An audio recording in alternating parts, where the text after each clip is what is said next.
Baseball fans, this is Byrum Samm with Joe Garagiola welcoming you to the 1965 World Series of Baseball from Metropolitan Stadium in Bloomington, Minnesota.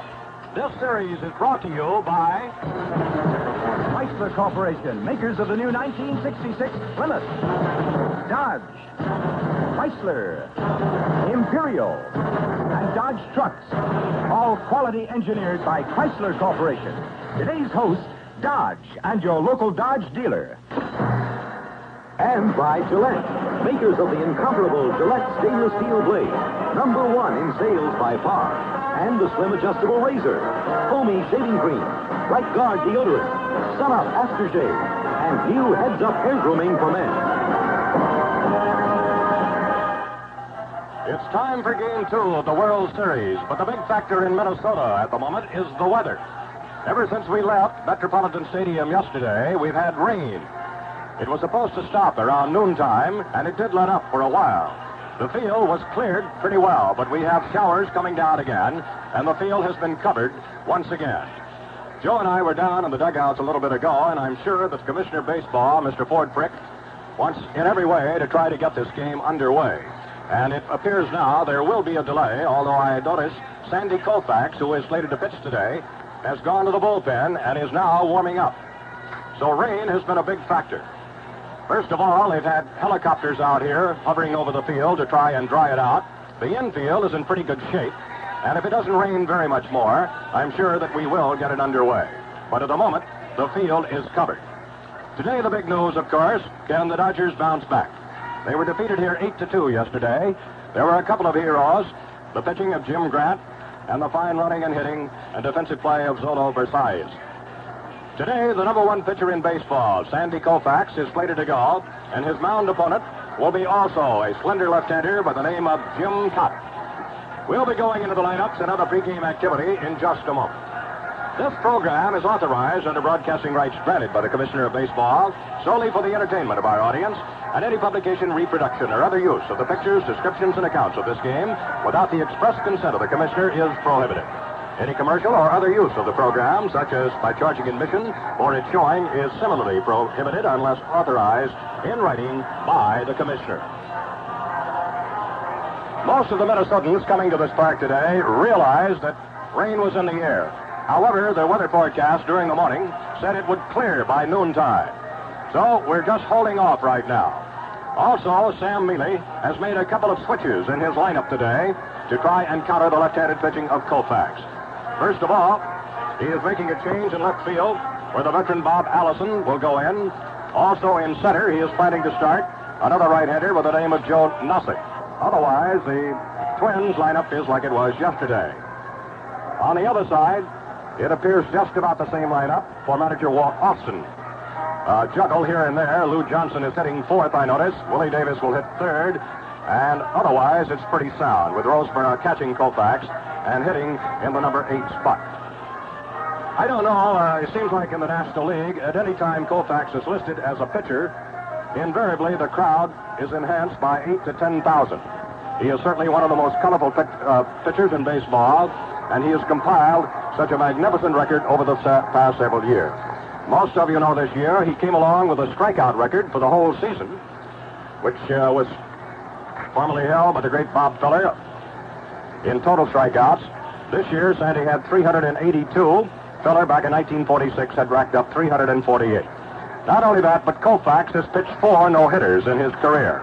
He is only 29 years of old, a Brooklyn boy who now makes his home in Studio City, a suburb of Los Angeles. Not only did he pitch a no-hitter this year against Chicago, but it was a perfect game, a perfect no-hitter. And those just don't come along too often. On the other side, Jim Cott was a winningest left-hander in the American League. He had a great season. Talking to Johnny Sane, his pitching coach, a little bit ago before heading up to this radio booth, he said, he's a tough competitor. He does everything well on the mound. He's not only a good fielder, a good man on the pickoff play, but he hits well when he needs to. So they're banking on the left-handed pitching of Jim Cott here today. As I say, the weather is the big factor right now. And Joe, as I recall, as we sit here, and it does appear we will have a delay today, we'd have to go back possibly to the 1962 season when in the World Series in San Francisco, They ran into a steady downpour of rain, and as I recall, it lasted more than 1 or 2 days. Lasted about a week. I remember that most of the ball players, by the time the rain did stop where they could start playing, could have certainly qualified as movie critics, because that's all you do is go to the ballpark and it would be called off and head for the movies. This rain is not a hard rain. We've been watching the commissioner, who is seated right alongside the Minnesota Twins box, along with Charlie Seagar and Frank Slocum, and it's a busy group from the commissioner's office as they run messages back and forth. The grounds crew right now are marking off home plate with the dotted lines, and they'll be working on the base lines. Koufax continues to throw in the bullpen along with Jim Cott. You know, when you see helicopters on the field, of course, the Cracks of '62 came out, and the Classic was where they would hope that the helicopters would fly upside down. They could cut the grass at the same time. Well, we had 2 of them out here, which was too short of the record, since records are so closely kept during the World Series. And the torches are still in operation out along the left field line. If anything, it will work to the advantage of the Minnesota Twins, because it'll cut down the speed of the Dodgers. Remember in Pittsburgh, I was reading about it, where they dumped a whole load of sand and made a little bit of a sand pile for Morey where he couldn't get that good traction. That's one way to slow it down, and of course, with the rain, it'll be a slow track here. I don't see how you can stop that guy, though, unless you get in the clubhouse and burn his shoes. Well, that's true, Joe, and of course, a couple of years ago in San Francisco, they seemed to moisten down that infield up there. But it will be interesting. Many of the people here that have followed the National League have a feeling that this Dodger Ball Club, while it doesn't have great power and doesn't have many 300 hitters, it hasn't shown itself yet. And this is a series that is still going to go a little bit. Some of the people here in Minnesota, I gather, though, have a feeling this could end in 4. They're very optimistic here, especially after yesterday's one-sided victory. But Joe and I have been in this business a long time, and we know one game doesn't mean a series. One game doesn't mean too much. And especially with a Koufax coming up. Sandy was the pitcher that was in the winning game to clinch the pennant last Saturday. He always seems to be up when he's needed. He and Drysdale, of course, have been the front-running pitchers on this Dodger club now for a number of years. I was talking to Gene Mock, though, Joe, before the game, and he said, you know, I pitched Sandy in relief out here in the All-Star game, and it was really pathetic. It wasn't the real Sandy Koufax that you had known. He put him into the game, and the first 7 pitches he made were all balls. He didn't get one pitch over, although he did get through the inning. Mock pulled him out, and the American League went down in that game, as I recall, 6-5, and I think Sandy was the winning pitcher, but he didn't show to a great advantage here in Minnesota, and to my knowledge, that's the only time he's ever pitched up here. Well, of course, it'll be a little different here in the World Series. With Koufax, he'll be rearing back and firing, and when you stop to talk to baseball people about the difference in Koufax, many people say it was when he gained control of his curveball. He had Walter Olson, his manager, says that he's always had fairly good control of the curveball. It's his ability to spot his fastball, where when he would get behind the hitters, he would throw the fastball in the strike zone. He's to the point now where he can throw a strike low and inside or low and outside. And when you've got the kind of a fastball that Koufax has, you can see how tough it really can be. He comes directly overhand with his fastball. His curveball, to best describe it, is the kind of a curveball that when you were a kid, you said, boy, he can really throw a drop. That's what it does. It just rolls straight down. And I remember Mickey Mantle in the World Series when the Dodgers won 4 straight. Mickey took a 3rd strike, and I thought it was one of the great... Well, it was a tip-off on Mantle when they asked him about Koufax's stuff. He said it was the best curveball that he saw, and added the line that even if he would have known it was coming, he doubts very much if he could have hit it. It's that type curveball. I might point out this Jim Cott is quite an athlete. He's a tremendous fielder, which will be to great advantage because he'll be able to get off that mound and come up with the bunts. Although you would have to think that bunting for the base hit would be held to a minimum because of the condition of the field. Right now they're working in front of home plate. The umpires have come out. They're huddling along the 3rd base line. The commissioner is still talking to the plate umpire, Tony Venzon. Tony is finished right now walking towards home plate. And we will do everything we can to have a baseball game here this afternoon.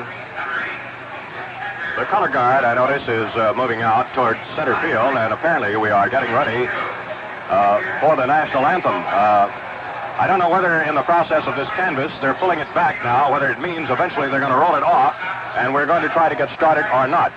So we're more or less playing it by ear here, awaiting the start of the second game.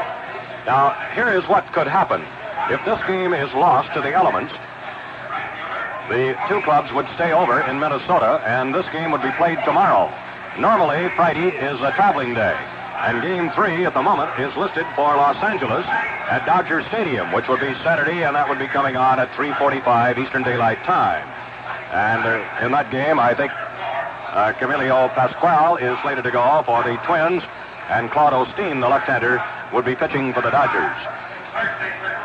It's pretty hard to tell at times. The people in the open seats have umbrellas up, and there are slickers, and it apparently is still coming down. I don't know just how hard the rain is, but it's enough to cause a delay, definitely, in the proceedings here of getting the World Series second game underway. Although we still have about 5 minutes to go until 1 o'clock Minnesota time. Yesterday was an 8-2 triumph, as you know. The game got a bit out of hand as Minnesota went to work on Drysdale and scored 6 runs in the third inning. And the Dodgers never caught up. Zolo Versalles, of course, was a big name here yesterday. He drilled a home run into the seats and left on a 1-1 pitch. Drysdale said it wasn't one of my better pitches, but it at least sort of broke the game wide open. Drysdale stayed in, and there were a couple of other hits off the end of the bat that drove in more runs. But no doubt it was that key hit by Versalles that started the fireworks. Mincher was a pretty happy fellow out here. Anytime one goes into a World Series, and there are many of these Minnesotans that have never been in a World Series, and a fellow like Mincher goes up and hits a home run, his first at bat, it's quite a thrill.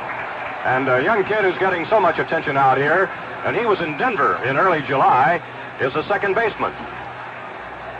Frank Quillisi, who tied a record by getting 2 hits in 1 inning, and over the season, a half season that he played out here for the Twins, he actually only hit .208. I know he was telling some of us today that he didn't even play baseball in high school. They didn't even have baseball in his high school in Chicago. But he came along, and he was recommended to Samm, and he certainly put him to good use in the tail end of the season. Well, at the moment, they are rolling the canvas off, and the tarp is coming off the pitching mound, and already it has been removed from home plate. Now we can go through the lineups as they've been handed out. For the Dodgers today, it'll be Maury Wills leading off at short. Jim Gilliam, third base. Willie Davis is hitting number 3 in center. Lou Johnson will be in left hitting 4. Ron Fairley will be in right field. Jim Lefevre at second base. Wes Parker is hitting 7th, playing at first. Johnny Roseborough catching. Koufax with 26 and 8, the pitcher. Koufax in World Series competition is 2-1. Now for Minnesota. Leading off, Zolo Versalles, shortstop. Joe Nossick in center. Tony Oliva will be in right. The cleanup hitter is Harmon Killebrew at third base. Ed Batty catching. Bob Allison goes into left field and is hitting 6. Don Mincher at first base. Frank Quillisi at second base. And Jim Cott will be the 9th hitter. The second World Series game is brought to you from Metropolitan Stadium in Bloomington, Minnesota. Your Dodge dealer has a bigger choice of homes than most any subdivision. Choice 1, the Dodge Camper Special. A good-looking pickup built to take just about any slide-on camper body you can buy and do an honest day's work. When it isn't playing house. Choice 2, the Dodge Sportsman Compact Wagon. It's cute, handy, practical, and it can be equipped with bunks, stove, icebox, and sink. Almost makes me feel like I never left home. And how about that Dodge Crew Cab pickup? All the room and comfort of a 4-door sedan with a large cargo space out back. Plenty big enough for a slide-on camper. I'll take the Dodge Motorhome. It's the finest of its kind. Lets you eat, sleep, live on the move in the most luxurious way possible. It's sleek outside, fabulous inside, with everything you could possibly want. Ask your Dodge dealer to show you his many kinds of trucks. For work and play. He'll take care of you beautifully.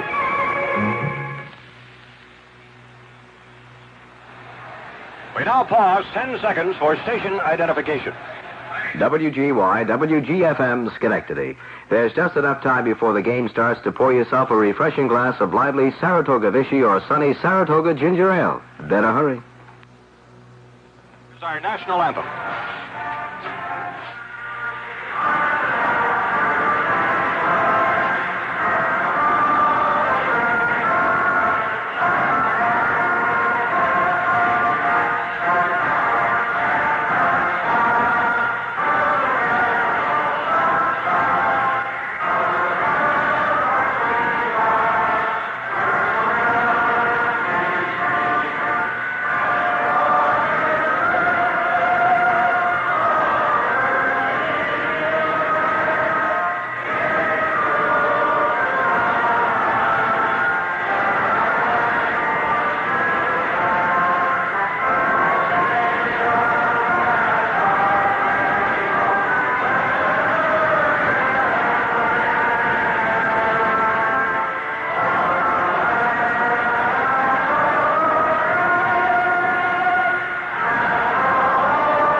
Today will be Tony Vincent of the National League. John Flaherty of the American League will be at first base. Ed Sudol at second base.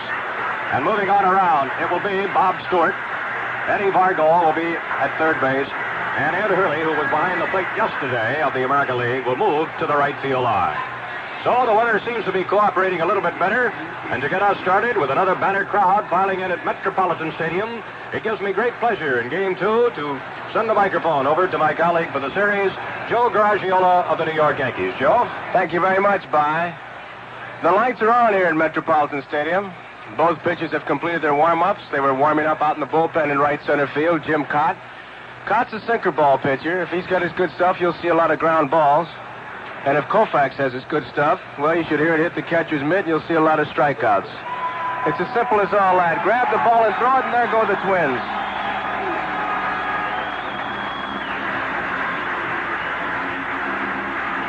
The Minnesota Twins with Earl Batty behind the plate, Harmon Killebrew at third base, Zolio Versailles, the man of the hour, at shortstop, Frank Quillisi at second base, and Big Don Mincher at first base. The outfield is Allison in left field, Joe Nossick in center field, and Tony Oliva in right field.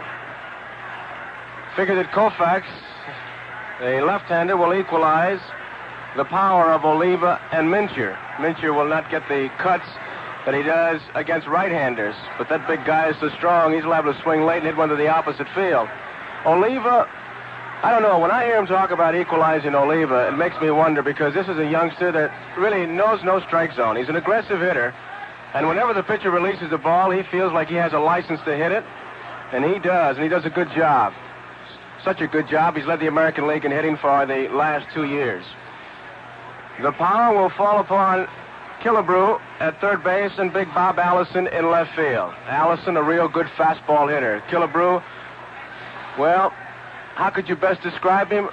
Let's use a description that Paul Richards used when Richards was over at Baltimore and saw Killebrew for the first time. Saw him hit the ball and said that this youngster could hit the ball out of any park in America, including Yellowstone.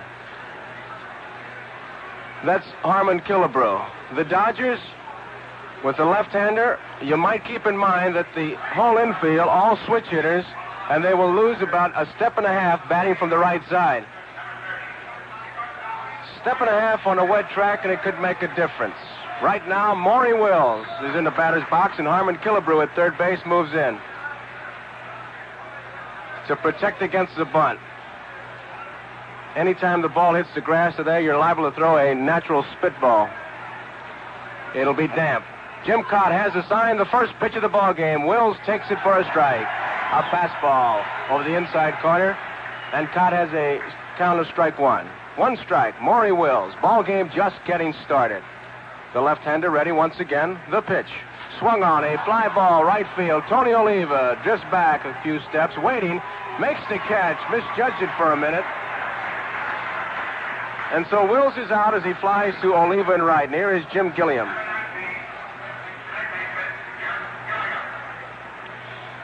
Gilliam, one of the better hit-and-run men. He likes to hit with the infield broken up, so with nobody on, the percentage swings to Jim Cott. But this is a fine ball player, Jim Gilliam. Started out as a coach this year. Here's the pitch. Takes it inside, a curveball, and it's ball one. Gilliam every year goes to spring training without a job and ends up playing about 140 games. This year he went as a coach.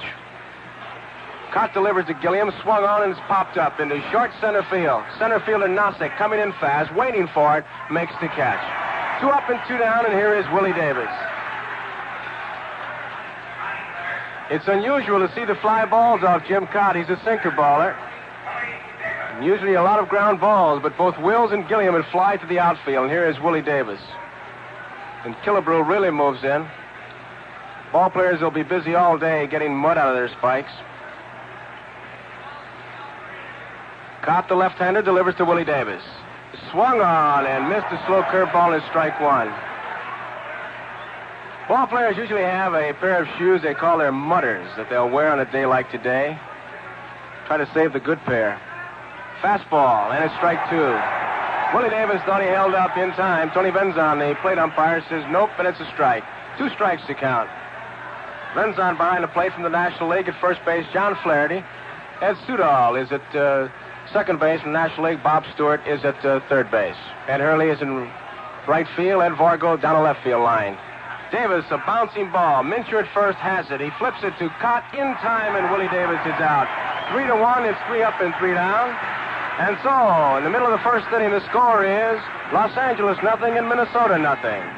Aren't you just tired of crowded compacts? Arms too close to the door, legs too close to the floor? Well, don't give an inch. Join the Dodge Rebellion and Dodge Dart for 66. Here comes compact dynamite. Dodge Dart for 66. More room, more comfort, more for your money. Everything you have coming, you have going for you with Dodge Dart. Power that says get ready. Response that says go.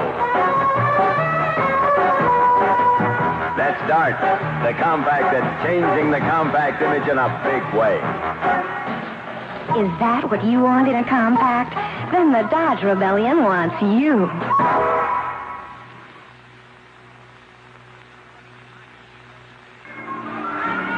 Bottom half of the first inning, second game of the World Series, no score, and Sandy Koufax fires his warm-up pitches into his catcher, John Roseboro. It's Wes Parker at first base, Jim Lefevre at second base, Maury Wills is shortstop, Jim Gilliam at third. In the outfield, Lou Johnson's in left field. It's Willie Davis in center field and Ron Fairley in right field. Zoya Versailles, the man of the hour, will lead it off for the Minnesota Twins. Versailles yesterday was 2 for 5, including a home run. He drove in 4 runs. And he stole a base, and that stolen base, just a little more significant than just a plain stolen base. Many people here at the ballpark felt that it was a message that he was sending across the diamond, but Maury Wills was just great when the newspapermen asked him about it. He said he stole the base, it entertained the fans, and they won, and that's the name of the game. Here's the first pitch. It's a high curveball, ball 1. Sandy Koufax. What a tremendous arm this fella has. Talked to some National League players, and they say he belongs in another league, higher. Anybody throw that hard and throw that kind of a curveball. The left-hander gets his sign. Here's the pitch. It's a beauty, a curveball, and it's evened up at 1 ball and 1 strike. No trick pitches with Koufax. Fastball, curveball, and change of speed. Here's the 1-1 pitch. There's the fastball. It's foul straight back. Out of play, and it's 1 ball, 2 strikes. Many pitchers do not like to talk about it, but this fella says when he walks out, he expects to pitch a no-hitter. As soon as they get the first hit, well, he wants a pitcher shutout. They get the first run, then he wants a 1-run game. A real perfectionist. 1 ball, 2 strikes, nobody on, nobody out. Bottom of the first, no score. And here's Koufax to Versailles. It's popped up into short right field. Ron Fairley is coming in, waiting for it. Between the raindrops, and makes the play. 1 out. Here is Joe Nossek.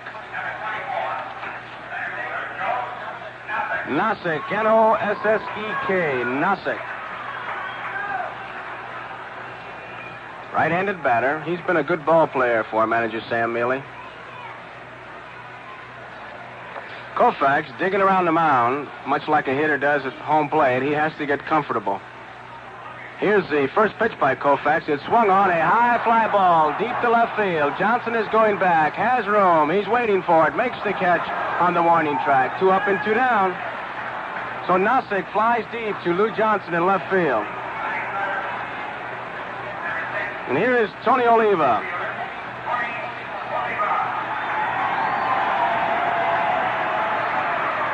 Oliva, who's had a bad finger the whole year.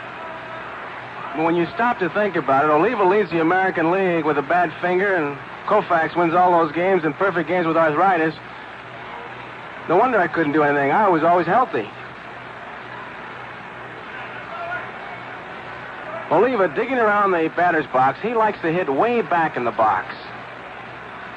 He's got a big wide stance, pulls the bat right down the end. Gilliam guards the line as if he were a right-handed hitter.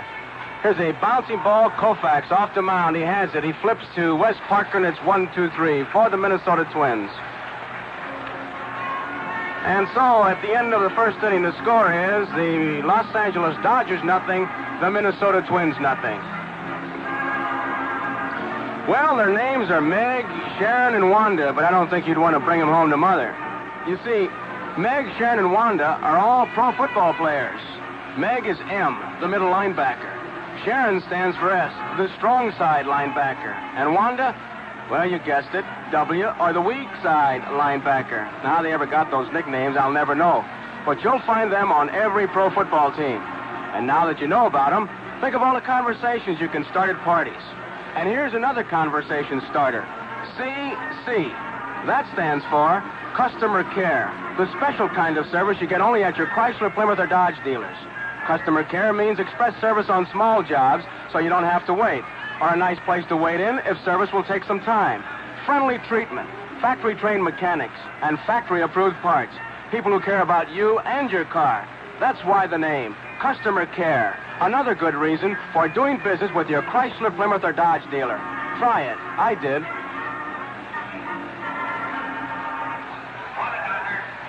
Top of the second inning, and here is Lou Johnson. No score in the ball game. It's been 1-2-3 for both ball clubs. In fact, it was a Wills fly ball to right, Gilliam to center, and Willie Davis went out first baseman to the pitcher. Versailles went out, fly ball to right field, and Nossek to the left field, and then it was pitcher to first. So here we go. Swing and a miss by Johnson. Strike one. Lou Johnson.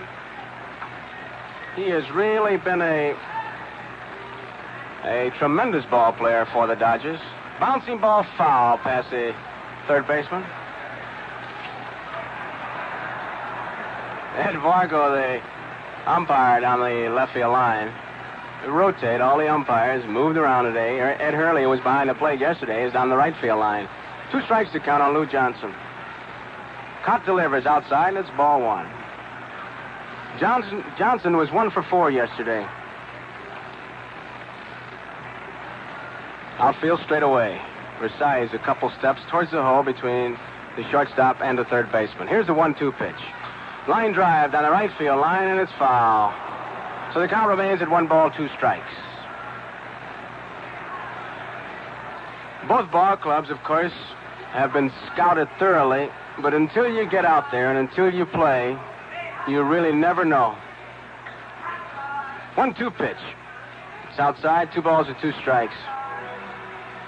Because you can do it on paper. I remember the late and great Rogers Hornsby talking about our ball club in '52. He said we were a 50-50 club. Win in the clubhouse and lose on the field. Here's the 2-2 pitch.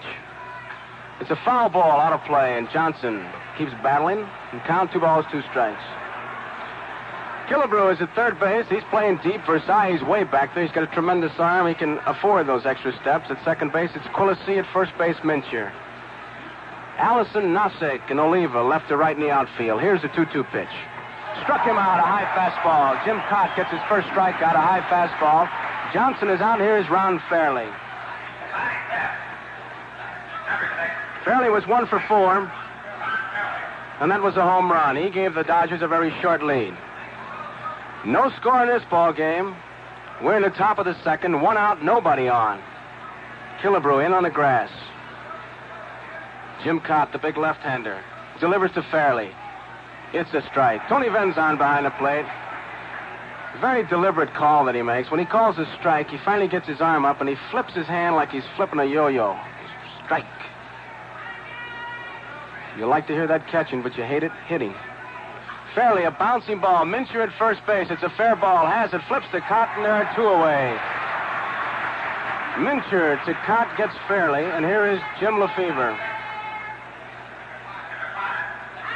Lefevre, a switch hitter. Yesterday he was 1 for 4. The rosin bag and the pine tar rag, which is something new in baseball, really getting a workout today. And they want to keep the bat dry on both ends. Some hitters are superstitious that way. They say that if you keep the fat part of the bat wet, the ball will slide off. I never really had that problem. Here's the pitch by Cott to Lefevre. It's swung on, and it's missed, and it's strike 1. Cott so far has had a real good curveball.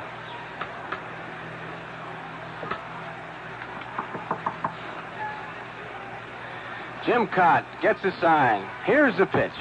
Swung on, a bouncing ball over Cott's head. Quillisi is in fast. He has it. In time to Mincher. Quillisi made a fine play on the slowly hit ball over the head of Cott. And it's 1-2-3 for the Dodgers in the second inning. And so at the middle of the second inning, the score is Los Angeles nothing and Minnesota nothing. Do you get tired of looking at last year's styling on this year's cars?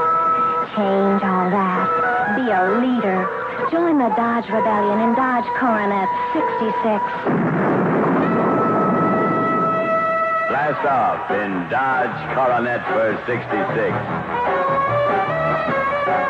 If you like to be spoiled, this one does it with style. Coronet puts you way above the look-alike, the drive-alike. Get more new in your new car. More hot in your hot car. Shape up, move up, drive the new 66 Dodge Coronet. If you want a kick out of driving again, the Dodge Rebellion wants you. It's a wet, rainy day in Minnesota, and this is by Samm with Joe Garagiola sending you Game 2 of the World Series. The temperature reading in Minnesota, 56 right now, with a wind from the northwest at about 17 miles an hour. But great pitching has predominated in the early rounds, and we're going to the last of the second inning, and back to Joe. Okay, By, it's a 0-0 ball game, and here is Harmon Killebrew against Koufax. The curveball is low, and it's ball 1. 1 ball, no strikes. Tony Venzon behind the plate. It's going to be a job keeping the baseballs dry. Koufax gets his sign. Here's the pitch. Strike. 1 ball, 1 strike. Koufax took something off his curveball that time. Gilliam way back at third base. Killebrew not known for his speed. Here's the 1-1 pitch. High, and it's ball 2. 2 balls and 1 strike. No score, bottom of the second inning. Both clubs have gone down in order. Killebrew. The 2-1 pitch by Koufax is swung on. A high fly ball, short left field. In comes Lou Johnson, calling for it. Battles it and makes the play. Killebrew got under the pitch. And with this drizzle coming down, it's a little bit of a problem. Here is Earl Batty. Batty, right-handed hitter. Yesterday, he was 1 for 4. It was a big blow. Waller Olson thought it was the biggest of all the hits in that big 6-run third inning. It was a bloop single that drove in 2, and that was the end of Drysdale. Here's a pitch by Koufax. It's a strike over the outside corner. When you can throw a fastball as hard as Koufax threw that one, to the low outside part of the plate, you're actually buying a ticket to the Hall of Fame. Another one. Strike two, right on the outside corner at the knees. Koufax having some trouble with the mound until he releases the ball. He's been pawing around. Here's the two-strike pitch. Curveball, swung on and missed, and Batty is out. Big breaking curveball, and Koufax has his first strikeout. Two fastballs and a curveball, and that was all for Batty. And here is Bob Allison. No score, bottom of the second. Allison platooning with Valdespino. Gilliam really guarding the line against Allison. Here's a pitch. Bounces about 10 feet in front of the plate. Koufax has to grin about that one. That's the kind that Choo-Choo Coleman, when he was catching for the Mets, would say that's a real good 55-foot curveball. But it's 60 feet 6 inches to home plate, so those 55-footers will get you nowhere. Allison takes a strike, a curveball. Jim Gilliam really guarding the line. There'll be no ball hit between Gilliam and the line. He'll have to go to his left. Here's the 1-1 pitch. Swung on, a foul ball. Gilliam drifting over near the stands, looking up. It'll be out of play. So it's 1 ball and 2 strikes on big Bob Allison. Koufax still digging around the mound. I doubt if he's nervous, but he has really been pawing.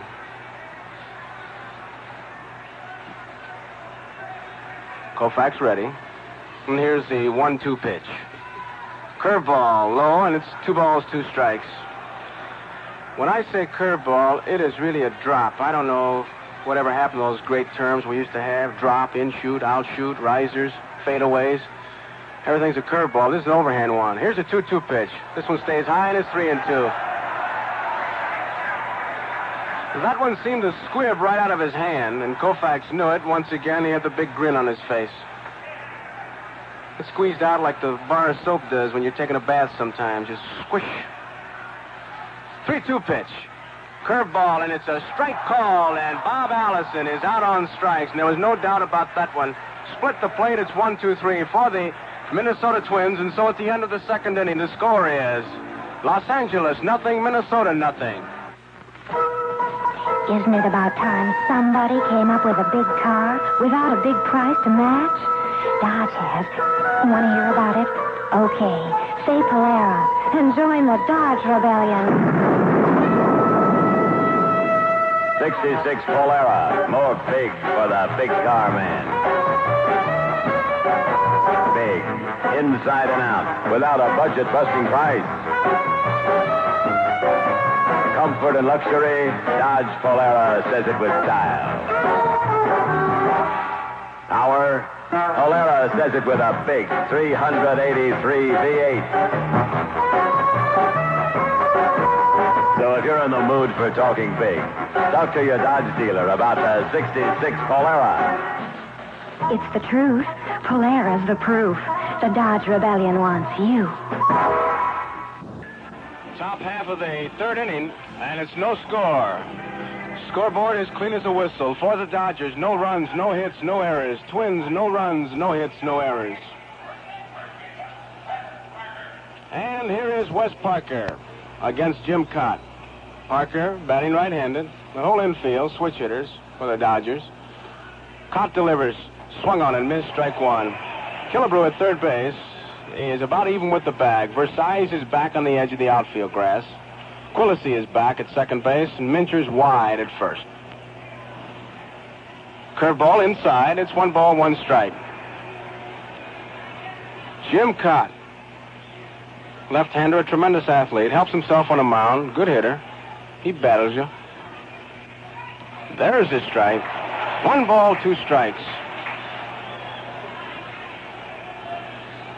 Nobody on, nobody out. Top of the third, no score, and here's the 1-2 pitch. Fastball outside. 2 balls, 2 strikes. He put a little extra on that one. The on-deck hitter for the Dodgers, John Roseborough. 2 balls, 2 strikes on Wes Parker. Cott shakes off the sign. Ready, and here's the 2-2 pitch. Inside, it's ball 3. 3 balls, 2 strikes, a full count. Outfield straight away. 3-2 pitch. Ball 4, and Wes Parker draws the base on balls. That's the first base runner in this game. Parker is on, and John Roseborough is the hitter. And with Koufax pitching, you can look for anything. They bunt in the first inning with Koufax. 1 run can be a mountain. Jim Cott taking plenty of time. Parker, a lead. Cott delivers. Roseborough takes it over the outside corner for strike 1. The lights are on here at Metropolitan Stadium. 1 strike the count. Roseborough the hitter. Parker a lead, a good one. Here's the pitch. It's outside. 1 ball, 1 strike. Roseborough way back in the batter's box. It almost appears that he's out of it with his back foot. But it could be that the inside part of his foot is in contact with that back line. That's all you need. Parker a lead at first. Here's a throw to first base. Parker is back easily. Was not a good move. That was the commercial. That was the one that Cott says, I know you're there and I'll be back in a minute. Here's the 1-1 pitch. Inside, moved him back, and it's 2 balls and 1 strike. The good move by any pitcher borders on being a balk. It's built on deception. Parker a good lead at first base. No score, top of the 3rd. Cott delivers to Roseborough. Swung on, line drive, left field. Allison going back. He's there, makes the catch. Line drive. Allison hauls it in, and Wes Parker heads back to first base.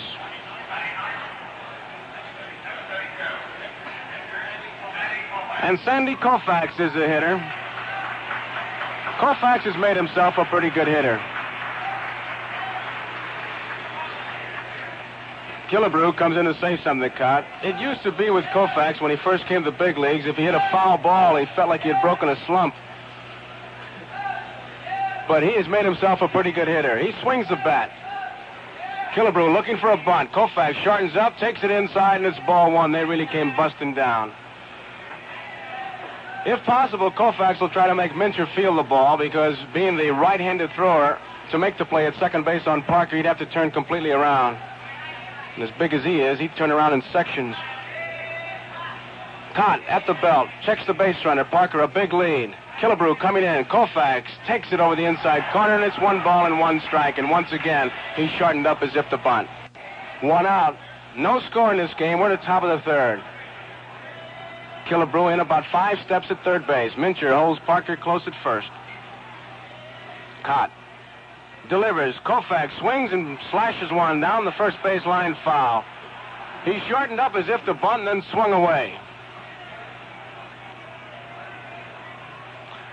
As an infielder, that'll really put you on your heels. 1 man out. No score. Wes Parker, who drew a base on balls, is on at first base. Here's the 1-2 pitch. Koufax squares around but takes it high, and it's 2-2. He was going to bunt on the 3rd strike. Takes a good look at Preston Gomez, coaching at 3rd. Killebrew still looking for the bunt. Parker at first base gets the lead. Cott set. 2-2 pitch. Koufax swings away. It's a bouncing ball to Quillisi. His play will be to first base in time to get Koufax, and Wes Parker moves on down to second. So there are 2 away with Parker at second base, and the hitter is Maury Wills. Wills taking a little bit of time. He's still in the on-deck circle now, swinging a couple bats.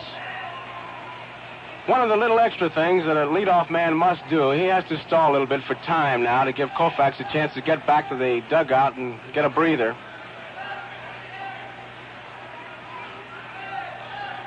Wills just now coming up to the batter's box. He'll back out of there a couple times. This little guy, a tremendous ball player. A perfect example to the youngsters who sometimes think they're too small and can't get to the big leagues. Here's the best example I know. He's made himself a tremendous ball player, Maury Wills. Here's a pitch by Cott. Swung on, a fly ball, right field. Tony Oliva's drifting back. Has room, makes the catch. Wills flies to Oliva in right field. That ends the inning for the Los Angeles Dodgers. And so at the middle of the 3rd inning, the score is Los Angeles 0 and the Twins 0. Well, it happened when the Ironwood, Michigan Polar Bears were playing a team from Minneapolis in 1939. And Harry Newby gets the ball in his own 27. He slants off tackle to his own 39, where he's forced back to his own 24. Slants again to his own 47. Forced back to his own 1. He circles left to his own 25. Forced to his own 16 again. And he cuts back, legs it all the way to the Minneapolis goal line. Total of 265 yards. You know, that's probably the longest run in football. And that's really doing it the hard way. And some people do it every day, month after month. They'll put up with the same old runaround in car service. It's kind of silly when there's customer care available at your Chrysler, Plymouth, or Dodge dealers. No going around in circles here, and they're as good to you as they are to your car. Make sure you have a nice place to wait, plus express service for minor fix-ups. Customer care at your Chrysler, Plymouth, or Dodge dealers. Try some soon.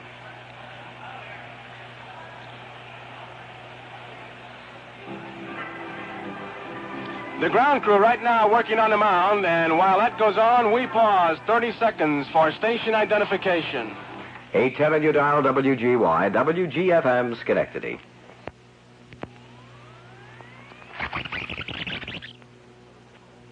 Try Saratoga Vichy. It fizzes and fizzes and fizzes all through your drink, never leaves you flat. But Saratoga Vichy has more than lively action. It has a dry, satisfying taste that compares with, well, nothing else, really. That's because nature gives Saratoga Vichy a delicate balance of ingredients that man-made mixers just can't duplicate. So try the authentic Vichy, Saratoga Vichy with a yellow label. It's unnatural. Early October that they've had in a decade. Naturally, the grass and everything is very green out here. And Joe and I getting comments from the ball players and the managers that have gathered here for the World Series. They certainly give a #1 rating for this field. It's in great shape, although there's some raindrops coming down. But we are playing baseball after a delay of just about 5 minutes. And 2 magnificent left-handed pitchers. And we're rolling now to the last of the 3rd inning. Twins coming up, and here we go with Joe. Right, Byrum, Samm. And here is Koufax against Mincher. He was the man of the hour with a home run off Drysdale yesterday. Curveball is a strike. That one really snapped off. Here's the pitch. Fastball high, and it's 1 ball, 1 strike.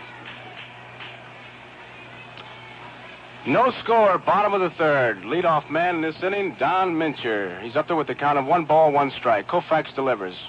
Swung on a foul ball down the 3rd base line. It'll be out of play. So it's 1 ball, 2 strikes. Scoreboard, Dodgers, no runs, no hits, no errors. Twins, no runs, no hits, no errors. We are in the bottom of the 3rd inning. Nobody on, nobody out. Don Mincher with the count of 1 ball and 2 strikes. Outfield swung around. They play Mincher to pull. Here's the 1-2 pitch. High and tight, and it's 2 balls, 2 strikes. Koufax with that high, tight fastball. Can go either way now. He's got it set up for the curveball. Let's see. Here's the 2-2 pitch. Curveball high. It's 3-2. He wanted that one. There's been only 1 base runner in this game. Wes Parker drew a base on balls, and that's been it. It's been between Koufax and Cott. 3-2 pitch. Strike is called, and Mincher knew it. Mincher is called out on strikes. That's the 3rd strikeout, and it's 3 in a row for Koufax.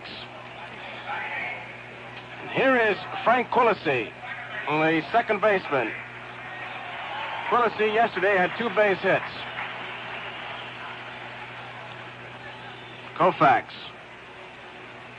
looks down for the sign from his catcher, John Roseborough. And here's the first pitch. Swung on, and it's missed, and it's strike 1. Koufax has struck out 3. When he's got his good stuff, he'll stack the lumber for you in a neat pile. Inside, moves Quillisi back. It's 1 ball and 1 strike. 1 out. No score, bottom of the 3rd. Here's the 1-1 pitch. A little looper foul. Just barely gets to the dugout of the Minnesota Twins. Quillisi hit that one right off the thumbs. He's choked up on that bat. He's got up pretty good piece. Could hit from either end. Here's a 1-2 pitch. High. 2 balls, 2 strikes. Koufax can't seem to get comfortable. He had the ground crew out there working on the mound. Now he's ready. Here's the 2-2 pitch. Outside, and it's ball 3. 3 balls, 2 strikes. It's a full count on young Quillisi. And they shade Quillisi, even though he's a right-hand hitter, towards right center. Here's the 3-2 pitch. Lays off the high fastball, draws the walk, and Quillisi is on. So that's the first base runner for the Minnesota Twins. Wes Parker comes in to say something to Koufax. Here's Jim Cott. This fellow knows what to do with the bat, and during the regular season, Samm Mealy has used him as a pinch hitter. He's a big guy. Gilliam is in looking for the bunt at third base. Wes Parker holding Quillisi close at first base. They have hit and run on occasions with Cott. Here's a pitch. Cott takes a strike. He's going to have to make Parker feel the ball. Gilliam really charging hard. Gilliam at third base. Wills it short. Lefevre at second and Parker at first. No score. Bottom of the third. Koufax checks the base runner. Cott was going to swing. Takes it. And it's 1 ball and 1 strike. Samm Mealy switched off. Went to the hit sign. And Cott squared around as if the bunt, drew the infielders in a couple steps and was ready to swing away. Billy Martin very busy giving signs at third base. It's 1 ball and 1 strike. Quillisi a good lead. Koufax backs off the mound. As we mentioned before, they have started base runners with Cott hitting. He can get a piece of it. Here's the 1-1 pitch. There goes Quillisi. Swung on and missed. Here's the throw. It is in time. They got him with Maury Wills covering. So the hit and run backfired. Koufax got the strike. Roseborough threw a strike to Maury Wills, who put the tag on Quillisi, and there are 2 outs.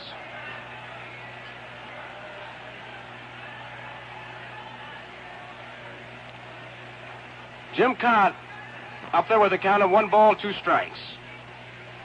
Here's the pitch. A strike is called on a curveball. Cott knew it, and that's it. 4 strikeouts for Sandy Koufax. It ends up a 1-2-3 inning. As the Minnesota Twins go down in order. And so at the end of the 3rd inning, the score is Dodgers nothing, Twins nothing. Mickey Rooney guest stars in a powerful drama next Wednesday evening when Bob Hope presents the Chrysler Theater on NBC at 9, 8 o'clock Central Time.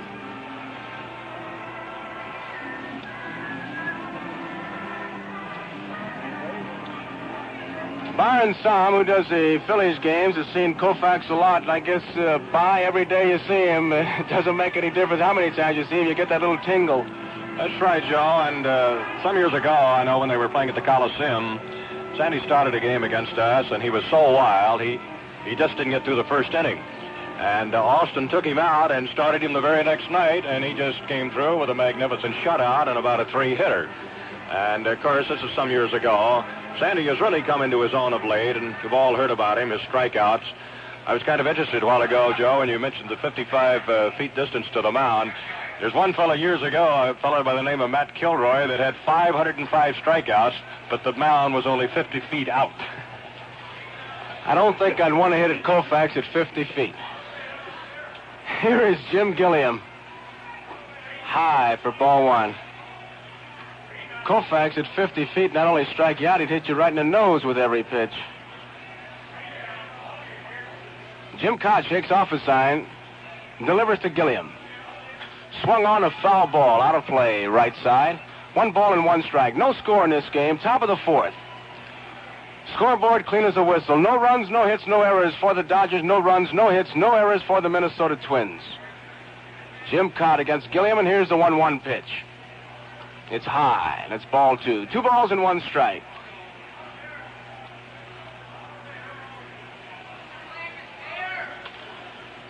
Gilliam fly to center field his first time up. Cott delivers. Swung on. There's a fly ball deep to right field, but Oliva is there, waiting for it. Makes the catch. Gilliam flies to Oliva in right field, so there's 1 away. And it brings up Willie Davis. Davis bounced out. Mincher to Cott. Cott was able to fool Davis with a big, wide-breaking curveball. changed speeds on him. Not only the break of the ball, but the speed had Willie Davis way out in front. Killebrew moves in at third base to protect against the bunt. Here's the pitch. It's a strike. 1 strike on Willie Davis. Only 2 base runners in this game. Wes Parker drew a walk, and Frank Quillisi drew a base on balls. Davis, a bouncy ball. Mincher up with it. Flips the caught in time, and Davis is out, so they repeat it. Mincher wasn't too sure of that ball. He caught the ball and then looked down to see if it was really the ball. And then decided once he had it, I better give it to Cott because here comes Willie Davis. So there are 2 outs, and here is Lou Johnson. He was a strikeout victim in the second. Right-handed batter.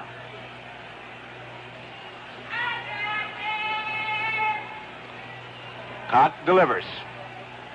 Hits a strike. Cott is around the plate. He's not afraid to throw strikes.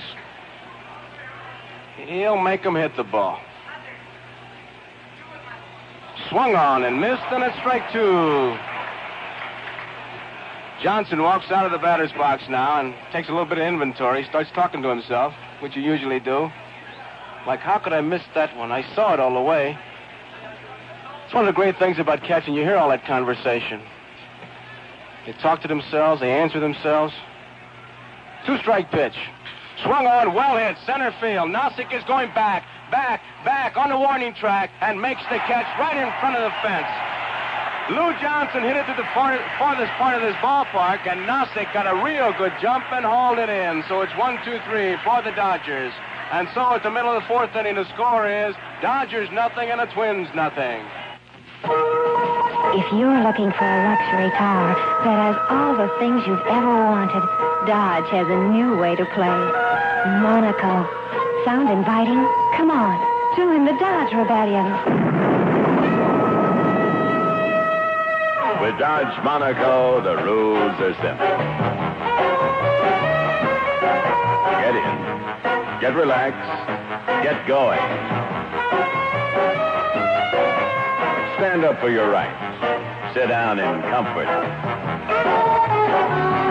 Dodge Monaco. You think a luxury car has to be square? Let Monaco round out the picture. Don't follow the leader. Drive it. 66 Dodge Monaco. Monaco's the name. Are you game? The Dodge Rebellion wants you. We're at Metropolitan Stadium in the Twin Cities. And as you know, we'll be coming back to the Twin Cities unless Minnesota goes on to take the first 4 games. Because after today, games 6 and 7 are listed for this stadium. Games 3, 4, and 5, Saturday, Sunday, and Monday in Los Angeles. But here we go in a real pitching battle. Last of the 4th, Minnesota at the plate, and Joe Garagiola. Okay, Byron, Samm. And it's Koufax once again, getting his sign from Roseboro. And Versailles to lead it off. Versailles flied to right his first time up. Here's the pitch.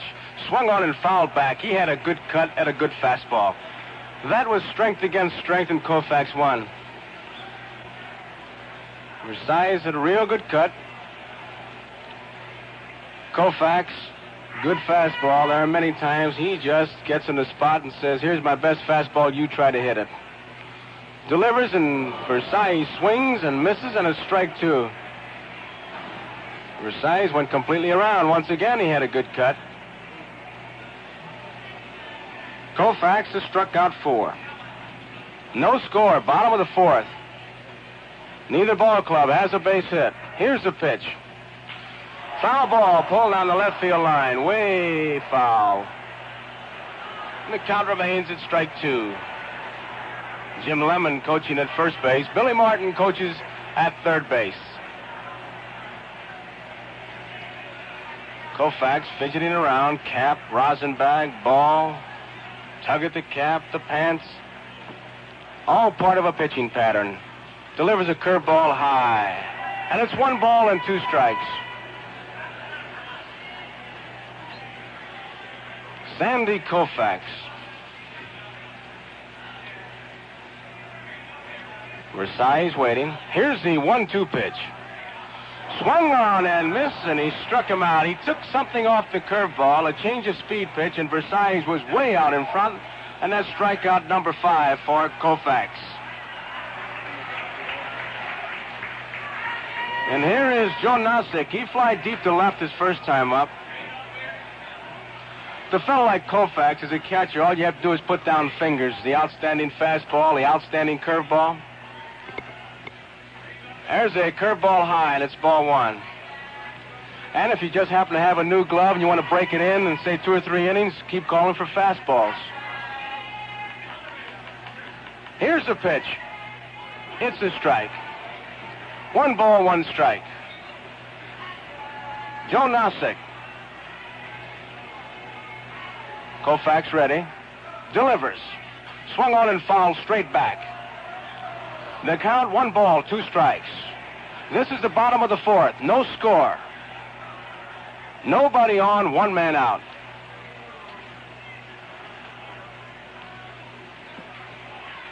Koufax getting his sign. And here's the pitch. High, and it's ball 2. 2 balls and 2 strikes.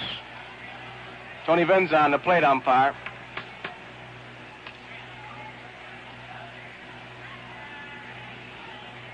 Here's the 2-2 pitch.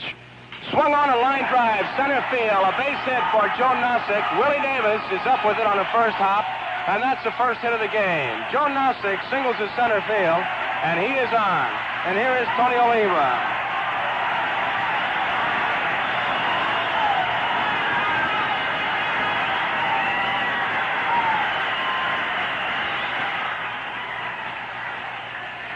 Nosek appeared to hit a curveball. It seemed to hang. It was about belt high, and he sent one right back up the middle. So Nosek is on with a single, and it brings up Oliva. Oliva tapped out his first time up. 1 man out. Nosek will lead at first. Here's the pitch. Swung on and missed, strike 1. And what a cut he had.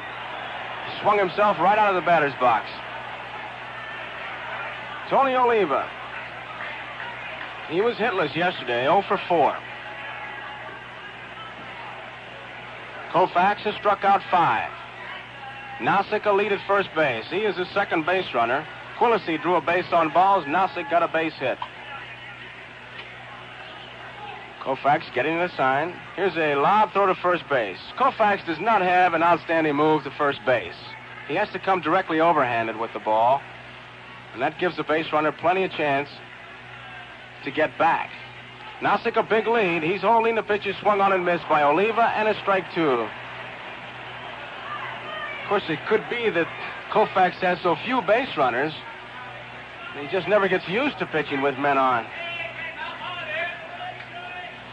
The rain has let up considerably here at the ballpark. The lights are still on.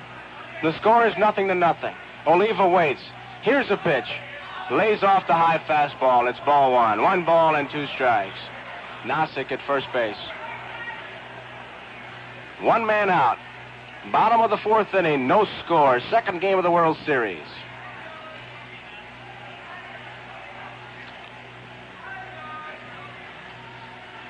Oliva takes a little bit of time now. Get the dirt out from between the spikes. And Koufax gets his sign. Checks the base runner Nosek, and here's the pitch. Swung on and missed, and Oliva is out on strikes. That's 6 strikeouts for Koufax. And here is Killebrew.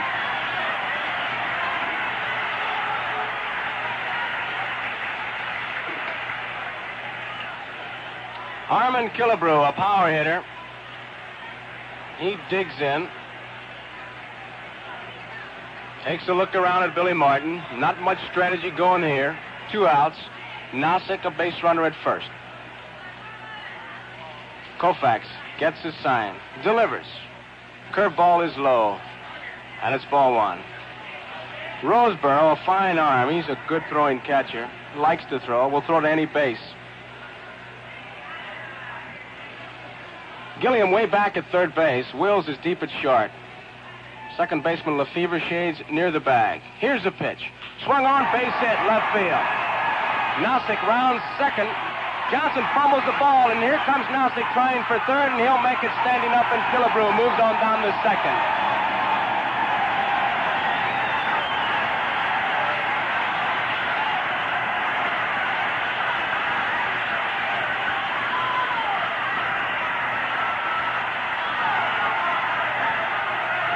It's a base hit for Herman Killebrew, an error for Lou Johnson, and now Earl Batty is the hitter. Roseborough goes out to say something to Koufax. And this is a spot where they'll probably switch sides because there's a man on at second base. And with the spot open at first base, it's a choice of pitching to who he'd rather pitch to, Batty or the on-deck hitter, Bob Allison. Nossick at third, Killebrew at second base. There are 2 outs, bottom of the 4th. Koufax gets his sign and delivers to Earl Batty. High, ball 1. Batty was the first strikeout victim in the second inning. Batty chokes up on the bat. He gave up some of his power to just spray the ball. Dodger defense towards right center field. There's a lot of room down the left field line. Here's the pitch by Koufax. Swung on, it's popped up. In foul territory, Wes Parker near the stands. May have room. He does, makes the play. Wes Parker near the stands in foul territory. Hauls in the foul ball hit by Earl Batty. And that ends the 4th inning for the Minnesota Twins. And so at the end of the 4th inning, the score is Dodgers nothing, Twins nothing. Do all those look-alike new cars leave you confused? Avoid confusion. Avoid the look-alikes. Be a winner. Join the Dodge Rebellion. Things are booming with Dodge, starting with darts for 66. Darts, the compact that has room with a viewpoint. Fresh, new, impressive. Take Coronet for 66. Smartest, hottest, swinginest Dodge since Dodge began. And 66 Monaco, the big plush Dodge built for luxury you can afford. See all the new Dazzlers from Dodge. If you want to be different and want to be noticed, the Dodge Rebellion wants you. It's World Series time in Minnesota, of course, for the first time in their 5-year history here in Minnesota, gets into the Fall Classic. The Dodgers have been in World Series competition before, but they had very little luck in their old days at Ebbets Field. I think they lost the first 7 World Series they got into, but they finally started to win a few of late. And, of course, the last time they got in the World Series, they won in 4 straight. It's 1-up, of course, in favor of Minnesota, and we've got quite a pitching duel going. Here we go with the Dodgers in the 5th, and Joe. Right behind, it's Ron Fairley. Here's a curveball that's low, and it's ball 1. Jim Cott against Ron Fairley. Fairley bounced out his first time up from Mincher to Cott. The left-hander delivers. It's a strike. 1 ball, 1 strike. Nobody on, nobody out. Top of the 5th, no score. Cott, the left-hander, delivers to Fairley. Swung on and tapped foul past the first base coach into the Minnesota dugout. Preston Gomez coaches at third base. Danny Ozark at first base. Waller Alston, a bench manager. Lefty Phillips, a pitching coach. Here's the 1-2 pitch. Swung on. Past Mincher in the right field for a base hit. Ron Fairley is on with a single. And there was no doubt about that being a high curveball. You could see Fairley wait for it and really tomahawk it. So that's the first Dodger hit. And the second base runner, as Wes Parker was the base runner back in the 3rd when he drew a base on balls. So Fairley is on, and Jim Lefevre is the hitter. Lefevre bounced out, 2nd to 1st. Caught at the belt. Fairley a lead. Here's the pitch. Lefevre takes it inside, ball 1. He squared around as if to bunt. 1 run is going to be a big run for either pitcher. We are in the top of the 5th. Dodgers have made 1 hit. The Twins have made 2. No score. Nobody out. Fairley at first base. Cott gets his sign. Lefevre waits. Fairley a lead. Here's the pitch. Swung on down the left field line. Curving. Allison getting over there. He dives, and what a play he made. Here comes the throw in as they try for 2. It is not in time as Fairley slides back. A tremendous play by Bob Allison.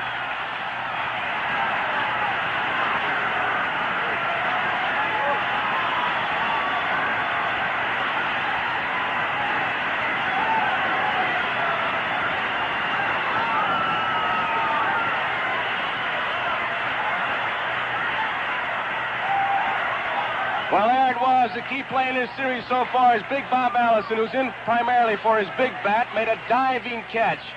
He gave it a swan dive that would have done any swimming coach proud. He skidded for about 15 feet, held on to the ball, and then came up throwing, hoping he could double fairly at first, but he couldn't. Here is Wes Parker. The pitch is a strike. Fairley had already rounded second base, and he retraced his steps, stepped on second base, and headed back to first, and I mean headed back. What a tremendous play by Bob Allison in left field. Here's the pitch. Swung on, a bouncing ball. Quillisi, Mincher now knocks the ball down, and everybody is safe. Mincher hesitated. It was far to his right. Looked like Quillisi was going to make the play, and then the big guy, Mincher, started over, knocked it down, and everybody is safe. So it goes as an infield hit for Wes Parker. It moves Fairley down to second base. So there you are. Parker gets an infield hit, and Lefevre hit a line drive down a left field line, and he just has a time at bat. Here is Roseboro. Crowd still buzzing on the play by Bob Allison. Roseboro, left-handed batter, lined hard to left field his first time up. Cott checks the base runners, delivers to Roseboro. It's outside, ball one. No score in this ball game. Both ball clubs with 2 hits now. Dodgers have made 1 error. Twins have yet to make an error. Parker at first, Fairley at second. The pitch to Roseboro, outside. 2 balls, no strikes. Koufax, the on-deck hitter. 2 balls, no strikes. Cott checks the runners. Here's the pitch. It's a strike. 2 balls and 1 strike. Fairley at second base. Parker at first base. 1 man out, top of the 5th, no score. Koufax got batted to get out of a situation. Caught in one right now. Here's the 2-1 pitch now to John Roseboro. Swung on and tapped foul down the first baseline. So the count levels out. 2 balls, 2 strikes. 1 man out, no score, top of the 5th, second game of the World Series.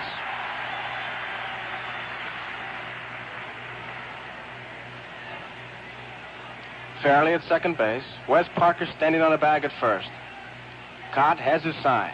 Here's the 2-2 pitch to Roseboro. Swung on, a foul ball down the third baseline. Killebrew over near the stands. May have room. Reaches over a one-handed grab. Killebrew, a fine play. And Roseboro is out as Killebrew reached into the stands and made the play. So there are 2 outs. So both Bob Allison and Killebrew, who are known more for their bats, have made fine defensive plays in this inning. Guarantee you that if Allison or Killebrew would leave their gloves back at the hotel, they could still play. But if they left their bats at the hotel, I doubt they'd get in the lineup. But this inning, they've turned in defensive plays. Great ones. Allison, a diving catch. Killebrew reached over in the stands, and here's Koufax. Swings and misses, strike 1. Sandy was going for the long one. He turned the bat loose. Fairley's at second base. Wes Parker is at first base. There are 2 outs. Top of the 5th inning, no score. 1 strike to count on Koufax. Here's the pitch. Popped up in foul territory. Don Mincher near the Minnesota dugout. He's waiting, makes the catch. Koufax fouls to Don Mincher in front of the Minnesota Twins dugout, and that ends the inning for the Los Angeles Dodgers. So the score at the end of 4.5 innings, it's the Dodgers nothing and the Twins nothing.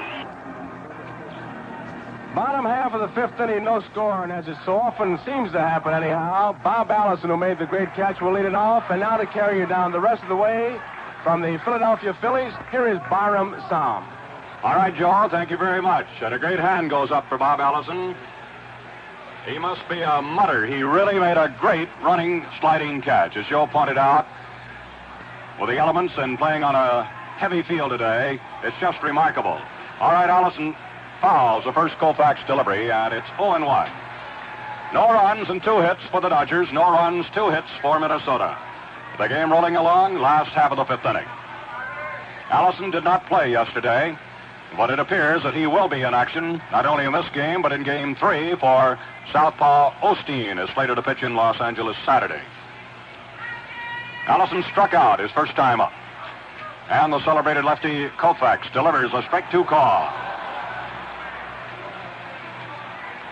Sandy keeps kicking away on that mound. This mound apparently did not suit him in the All-Star game. Extremely wild, but today he's walked only 1, and he has recorded 6 strikeouts. He studies, and he works. Outside, a ball. 1-2.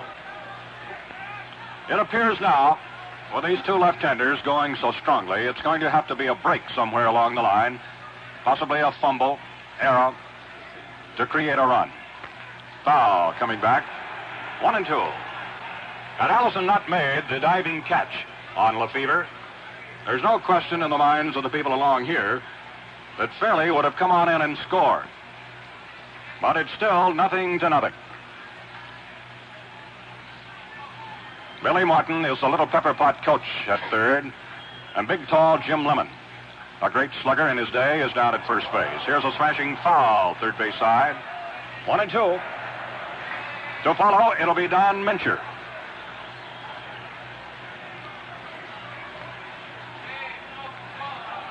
No runs for L.A. They have a couple of hits, and they've committed 1 error. And for the Twins, the same story, except they haven't committed an error.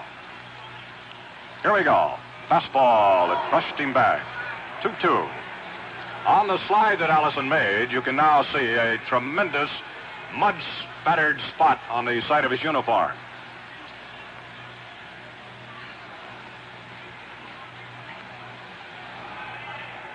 One time, you know, Allison was playing at first base. Now they've relegated him back to the outfield. But he can be dangerous. Good power. Swings, and he is out. The ball dropped by Roseborough. I don't think Johnny knew whether it was a strikeout or a foul tip. But he tags him and, for good measure, throws it down to Parker. And it will be for Koufax, his 7th strikeout.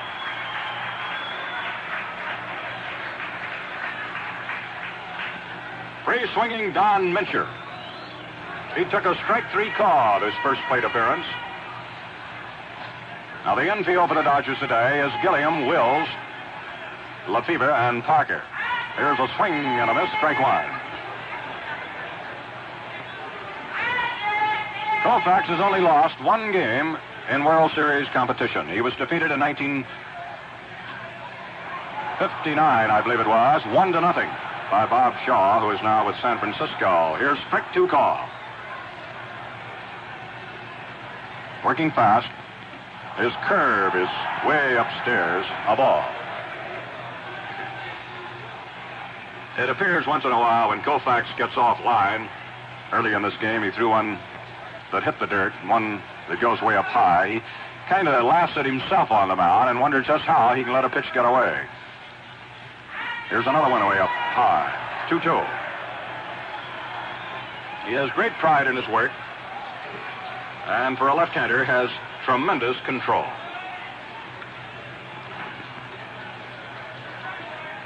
One out, the pitch. It is high, and he is working high and away on this Mincher. These last 3 pitches have all been way up into the outside. Now, the lights have been on. We started 5 minutes late today because of showers. And the pitch. Here's the ball, sent to left center, base hit. Hurrying over for the pickup is Lou Johnson. It'll be a single for Don Mincher. Hit a 3-2 pitch and sailed it on a line into left center field. So the Twins have their 3rd hit.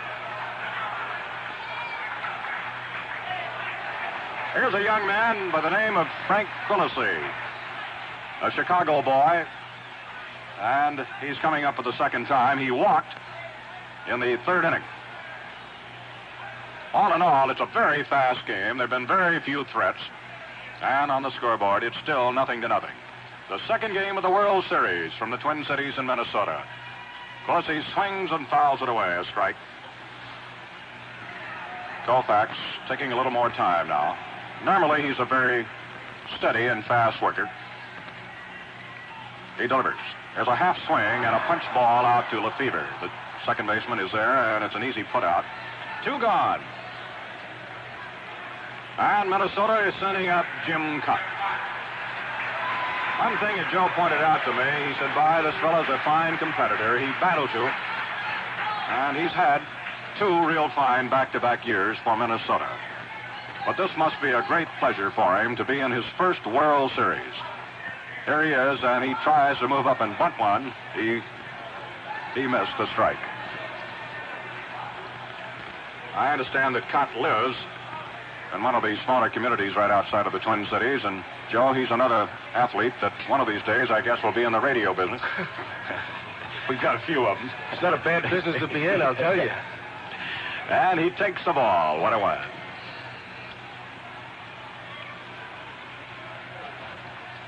Swings and misses. Strike 2. His last name is spelled K-A-A-T. Pronounced Cutt. That's Mincher at first. Here's a stretch in the pitch and a swing, and that's all for Cutt. As Koufax hangs up another strikeout. This gives him his 8th. For Minnesota, no runs, 1 hit and 1 left on. The score at the end of 5-0.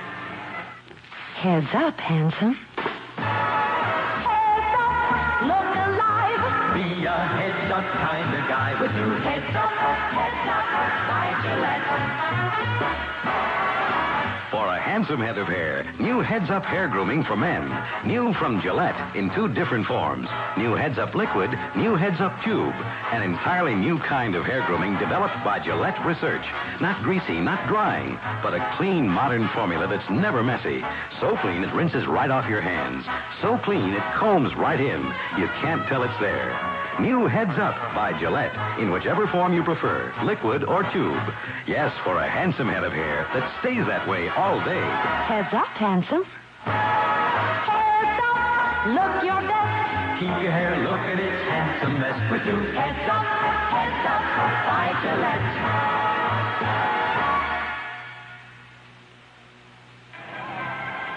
Before moving along to the 6th inning, we pause for station identification. 810 on your dial, WGY, WGFM, Schenectady. Saratoga ginger ale is a little bit different from mass-produced ginger ales. For one thing, it has the rich, sunny flavor that you get only with pure Jamaica ginger. Then there's the carbonation, subdued but persistent. Saratoga ginger ale puts on a lively drink, all right. It never gets pushy about it. Give Saratoga ginger ale a try. Mix with it or drink it straight. After all these years of pale imitations, you may be amazed to discover what ginger ale can really taste like. Wells, at the start of the 6th inning, has just tapped the first pitch. A high chop ball had just evaded the outstretched glove of Killebrew, and the ball is into left field, and Wills is on with a single. Why had 2 hits yesterday and could have easily had another one, except for a fine running catch by Jimmy Hall in left center. But now let's check and see how Wills operates with nobody out. Gilliam is a batter, batting right-handed. Here's the lead, here's the pitch, and it is a curveball for a strike. 1 strike with a runner on. Now we haven't had a chance to see Wills operate in a situation quite like this. With a close ball game. Lefty Cott is going to go to first base. Wills getting back. They claim that there's none finer at studying pitchers. All right, to the plate. There he goes, and there's a ball tapped to third base. Killebrew is up. He throws to first high, but Mincher leaps and comes back to the bag in time. Gilliam hit away, however. They get Wills to second base, and Gilliam is out. The play goes from third to first. Almost an overthrow there by Killebrew. Well, we've seen them work different plays, and Joe, it looks like here they were set for a hit-run play, and Gilliam got a piece of the ball, but didn't get it by Killebrew. On the very first pitch, Wills took the lead that he calls a one-way lead, where it's an exaggerated lead, and at any move the pitcher makes, he'll break back towards the bag. But on the second one, he shortened his lead a little bit as if he had Cott measured, and I'd be willing to say that had Gilliam taken the ball, I doubt very much if they'd have been able to throw Wills out at second base. Once he takes the second step, he's full speed, boy. He's all moving right now. Now, this is only the second time. Well, I guess it's the third time LA's had a runner now at the halfway station. Pitching to Willie Davis. It's low and outside a ball. 1 out. There are many times in situations like that where Gilliam, that's right, he'll take the pitch or he'll hit away. If the hit and run is on, they'll get, of course, a base knock, and they've got Wills all the way to third. Or if he's steals, sometimes there's an overthrow. But this is the way the Dodgers have won so many of their games. There's a pop, and it looks like it's going to be playable. Killebrew coming down and moving with the wind actually winds up almost near the mound. He started in, he had to go back, and he finally made it. So Killebrew is a pretty active man in this 6th inning. A pop caught, 2 out. Wills had to remain at second base. And here comes Lou Johnson. He really hit one deep in the 4th inning, but it was caught by Joe Nossick in deep center field. The score is still 0-0. Minnesota and the Dodgers. They're playing for all the marbles now in this World Series. A runner at second. Johnson is 0 for 2. Cott delivers. Outside a ball.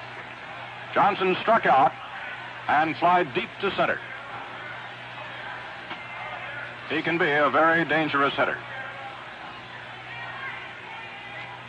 He steps into those pitches and gets his head right out over the plate. There goes Wills, and there's a little blooper, but it's back to Mincher, and he's got it, and Wills was on the move to third base. That is a 3rd out. A pop fly caught by Mincher. No runs, 1 hit, 1 left. And we go to the last half of the 6th inning. Score, Dodgers 0, Minnesota 0. Exactly what wives do with razor blades is not yet known to science. But we have some rough ideas. They scrape floors, they scrape windows. They sharpen pencils, they cut out menus. They saw through cords, ropes, cables, phone books, sheet metal.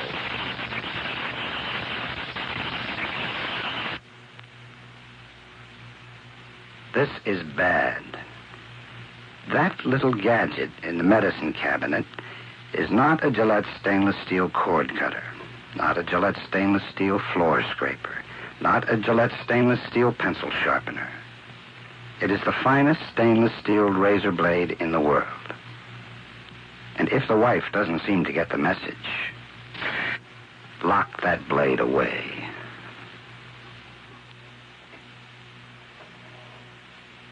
This is a news bulletin from NBC News, Chicago. Here is Bill Matney. President Johnson's doctors pronounced him as in generally excellent condition today and said the president's gallbladder operation will be performed about 7:30 tomorrow morning Eastern Time. The doctor speculated that Mr. Johnson might be out of the bed as early as tomorrow afternoon. However, the effects of the operation may linger for several days.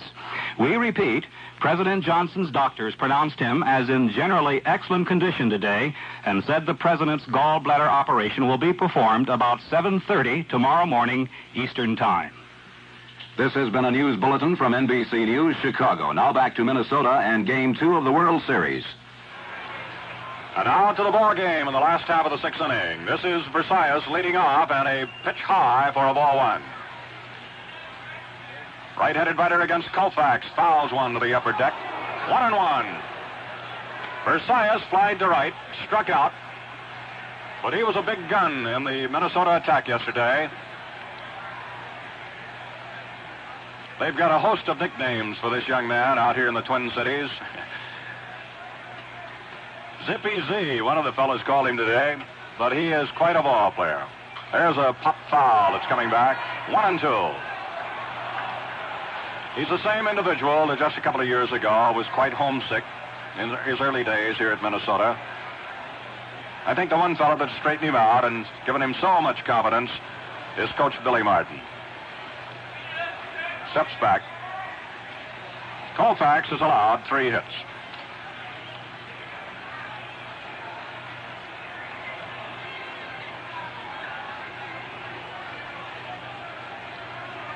Lefty set, delivers. And a bouncing ball deep third, just by Gilliam. Too hot to handle. The ball is out into left field, and there goes Versailles. He's at second base. He's on.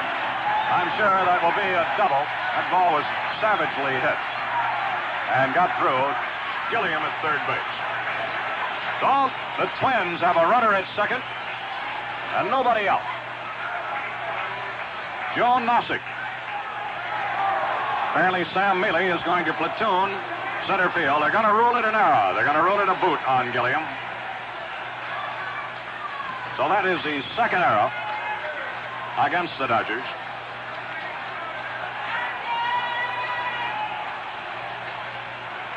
One hit for Nossick. Single to center field. That was actually the first hit off Koufax. He's running. Sandy for the ball. No play at third at all. He goes to Lefebvre covering at first base. So the sacrifice is in order, and it pays off. To good use for Minnesota. One out. And there'll be a little meeting of the minds now on the mound with Tony Oliva coming up. Roseborough is out talking it over with Sandy. Now, here's the hottest hitter in the American League, and he has been for a couple of years, and yet in this World Series, he's still looking for his first hit.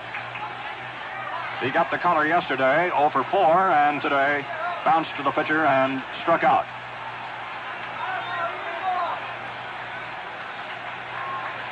No runs and 3 hits for the Dodgers. They've committed a couple of errors. No runs, 3 hits for Minnesota, and Austin now is moving the infield up. One gone. Here's a tight spot for Koufax. He works. He's high this time with a let-up pitch. Ball 1. So far, runs are tough to get. A rainy, cloudy day in Minnesota. And the Dodgers still looking for their first win. The lefty delivers. Swing and a miss. 1-1.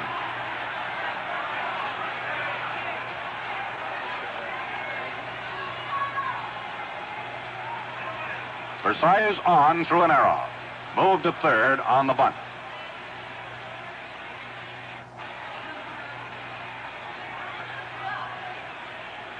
Koufax studies. In motion, delivers. Swing and a miss. Strike 2. Now, sometimes sitting up here, it looks so easy to make contact. And here's the man who won the batting title in the American League. And he's seeing some of Koufax's best stuff right now. 1 ball and 2 strikes. Here it is. High fastball. 2-2. The score remains 0-0. We're at Metropolitan Stadium, Minneapolis and St. Paul. And the American League champions trying to take the lead here in their half of the 6th inning. The 2-2. There's the ball to left field. That looks like it's going to be in there. It is. A run will score. Versailles comes in. Oliva's going for 2. Here's a throw. Slides. He's safe.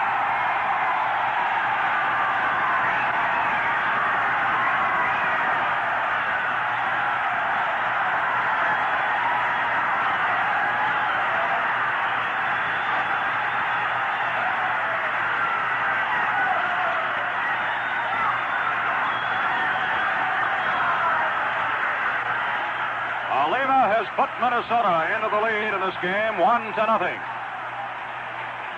Ball hit to left field sharply, good enough to bring Versailles in, and Tony just streaked on into second base to get himself a double. Now pitching to Killebrew. 1 out, the delivery. There's a ball to left, another hit. Here comes Oliva. He's heading to the plate. He'll score. It's a single. 2-0, Minnesota.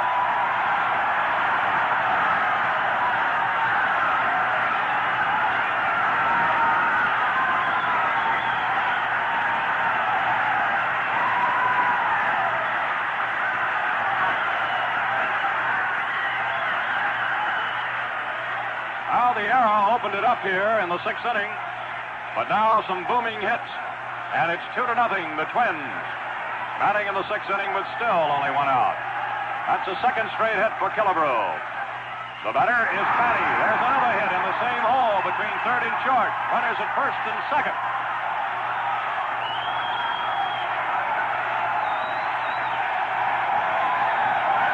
Time out.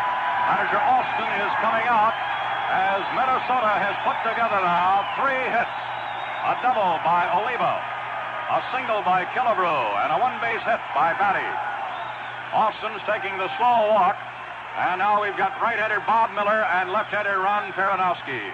warming up in the bullpen. Time is out as Austin goes to the mound.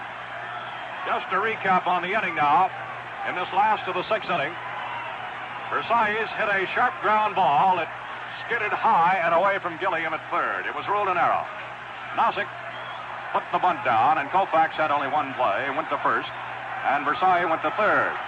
Then Oliva, even though the count was 2-2, he doubled to left. Killebrew followed up with a one-base hit, and Batty delivered with a timely single. They're going to stay with Koufax,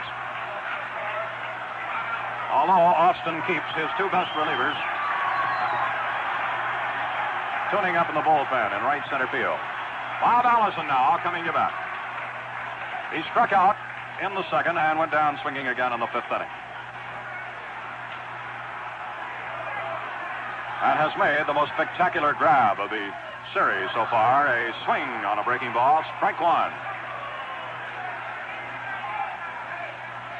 The lights are on and the rain has ceased, but it has been a wet, dampish day in Minnesota.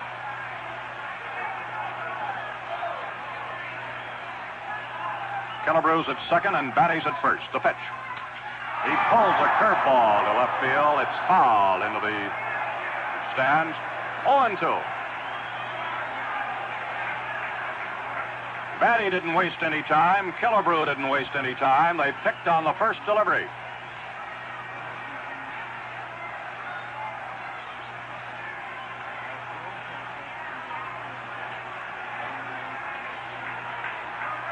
Sandy ahead on the count. Pitching to Bob Allison. Here it is. Into the dirt. Or mud, actually it is today. Stopped by Roseborough, knocked out in front of the plate. 1 ball, 2 strikes. Totals read now, Minnesota 2 runs and 6 hits. Los Angeles no runs, 3 hits. And don't think it wouldn't be a feather in the cap. The Minnesotans could knock off one of the great left-handers, Koufax. Well, that's what they're trying to do, but of course this game is a long, long way from being over. Set to go from the stretch. Here it is. Breaking ball, strike 3 call, and Allison is out, taking. That will be the 9th strikeout for lefty Koufax. And Don Mincher moves up.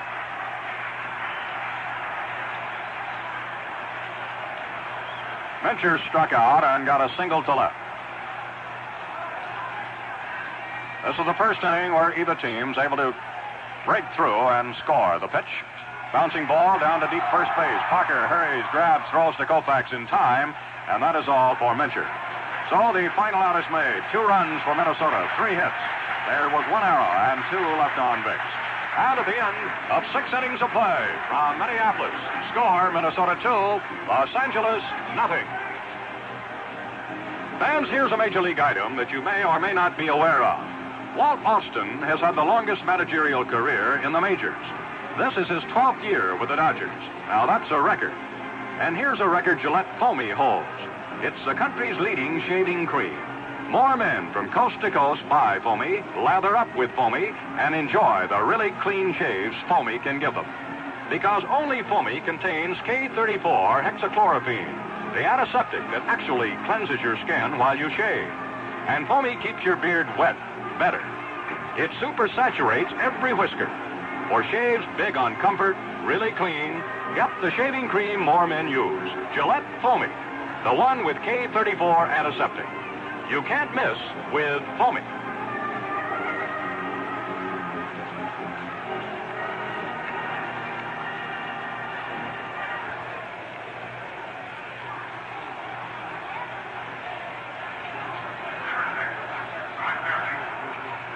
We're up in the great Midwest, where baseball reigns supreme. Up in this area, they fought for a long time to get Major League Baseball, and they have it today. They also have a professional football team, the Vikings, who use this field. And they're great Golden Gophers of Minnesota, a team that they've been so proud of in this Minnesota state for so many years. And now their baseball interest is just at a high, high pitch. And here their Minnesota Twins are leading. Here's Fairley now to lead off against Jim Cott. Strike 1 call, a fastball at the letters. Fairley was out in the second, and then got a single, Actually, the first hit off cut, a ground ball just to the right side of first baseman Mincher. He pops one foul, drifting back, and it's going to go out of play. Strike two.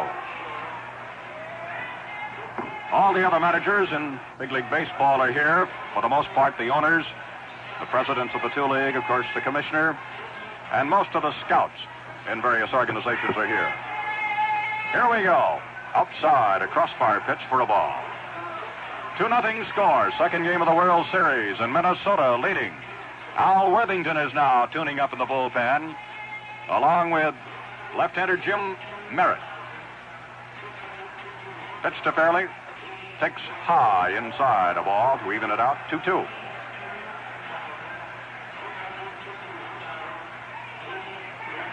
They're even selling straw hats out here, but I guess they're good enough to keep the raindrops away.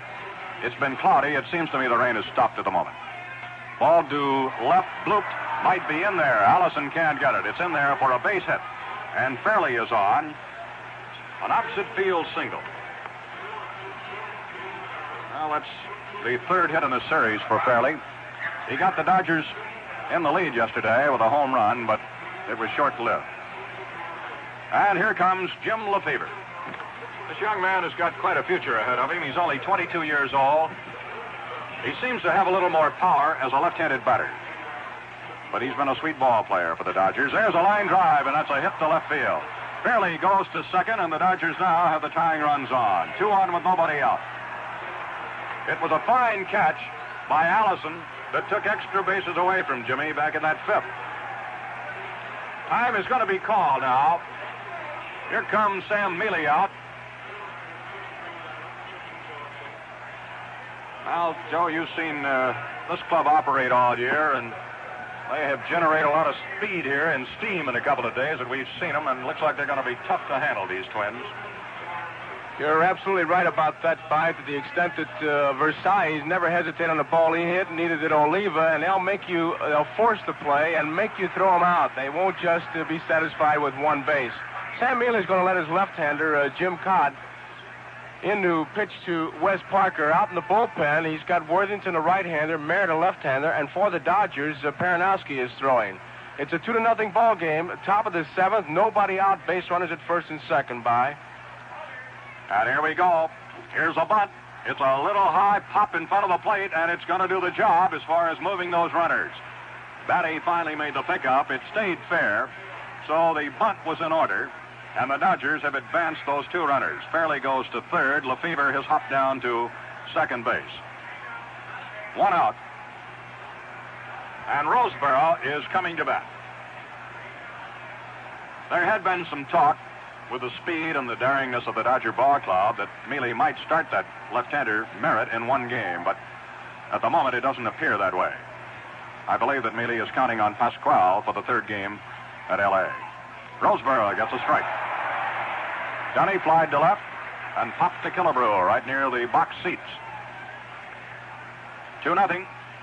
Minnesota leading. The Dodgers with a threat here in the top half of the 7th inning. First base is open. 1 out. The delivery. Foul. Outside pitch, and it's slapped away. Strike 2. Codd has a very wicked sidearm delivery. Real fierce competitor. By, I'm looking in the Dodger dugout, and Don Drysdale is at the bat rack. Koufax is the scheduled next hitter. All right, here's a little bounder that's going to go foul. Stopped down there by the coach, Danny Ozark. Foul. That's right. Drysdale is not only a fine pitcher, he's, on average, the top hitter the Dodgers have had, and he is standing up and taking a few practice swings, although Sandy is standing or out in the on-deck circle. Now, of course, if Roseboro can get this game evened up, Koufax possibly would bat. Here's a low pitch for a ball. Minnesotans thought they had a strikeout there. 1-2. Fairley started it off with a hit. Lefevre followed, and then Parker put the bunt down. He checks his swing. 2 balls, 2 strikes. Dunny started in for that, and then held up. 2-2.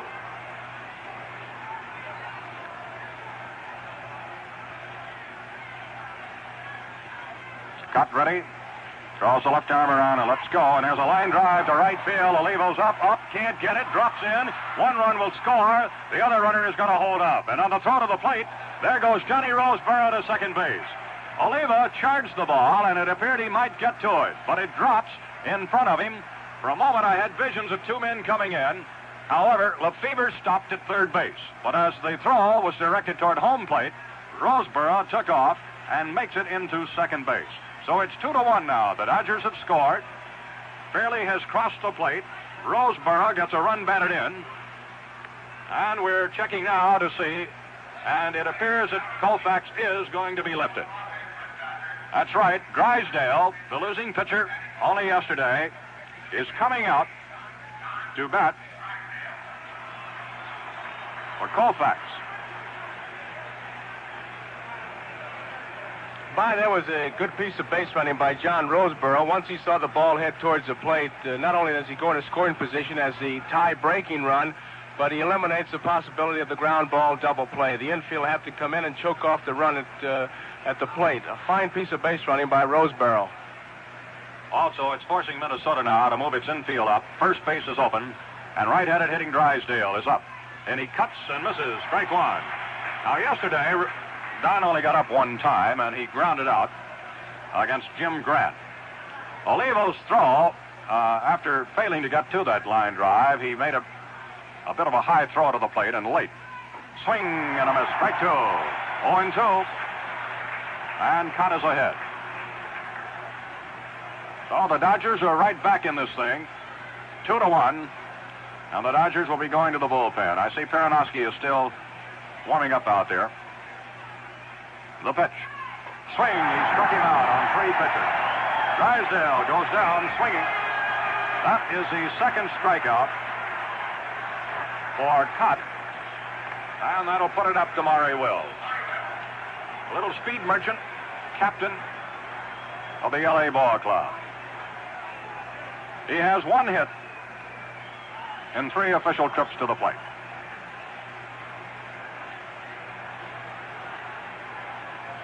Killebrew, I notice, at third base, plays him about even with the bags. Same is true over at first for Mincher.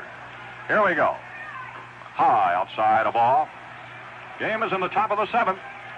By Samm, Joe Garagiola from Metropolitan Stadium. The delivery.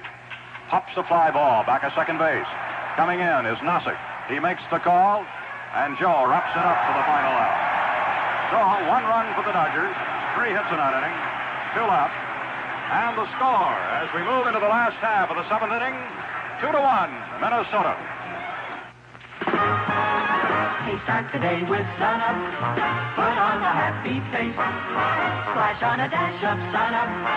Put on a happy face. Just splash Sun Up all over your face. You put on a happy face.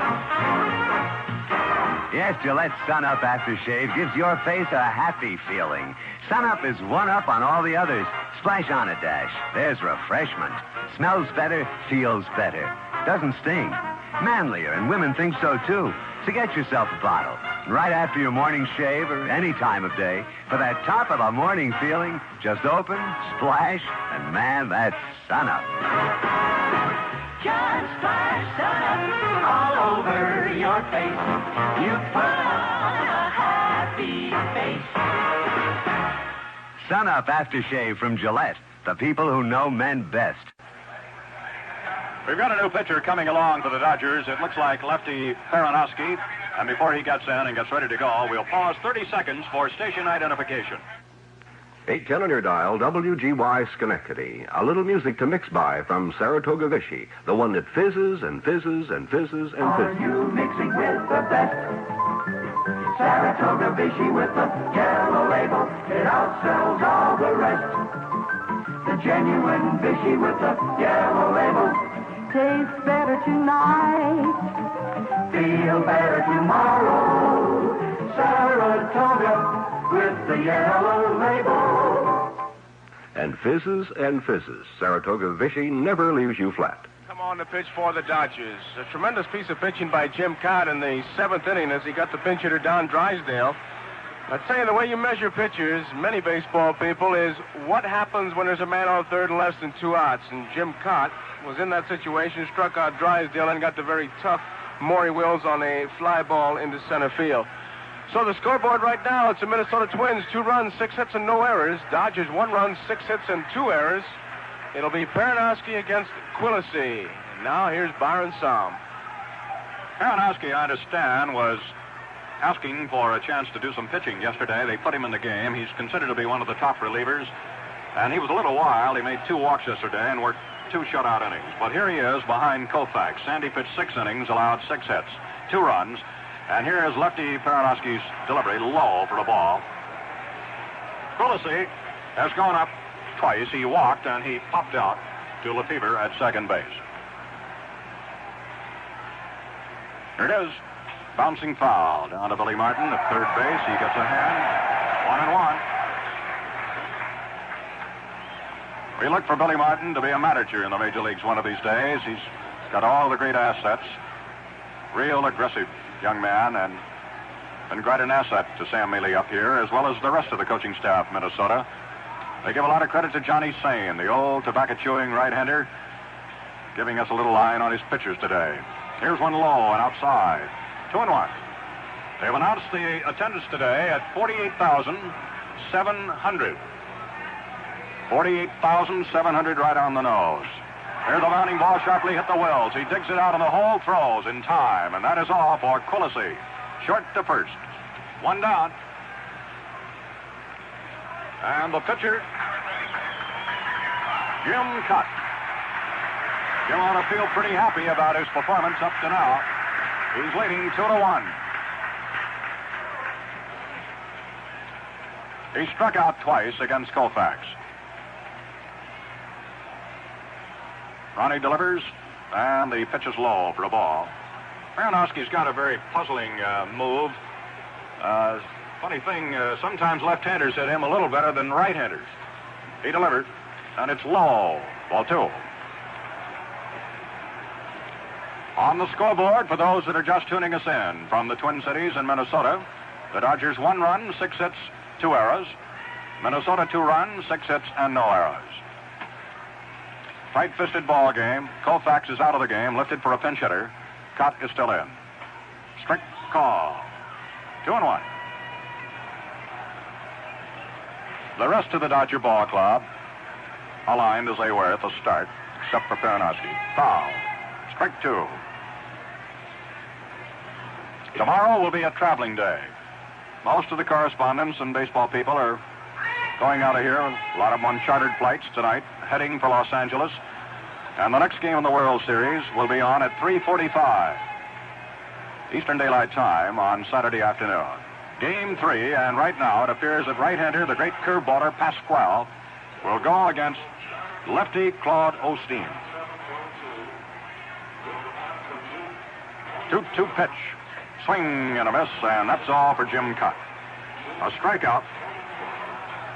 Koufax recorded 9 strikeouts in his 6 innings.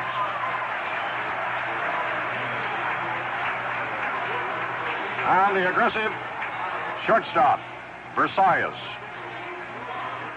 Zorlo flied to right. He struck out, and he started that 6th inning by clubbing a ball deep to third that Gilliam couldn't handle. It was ruled an error. And from there, the Minnesotans went on to score 2. They're leading 2-1.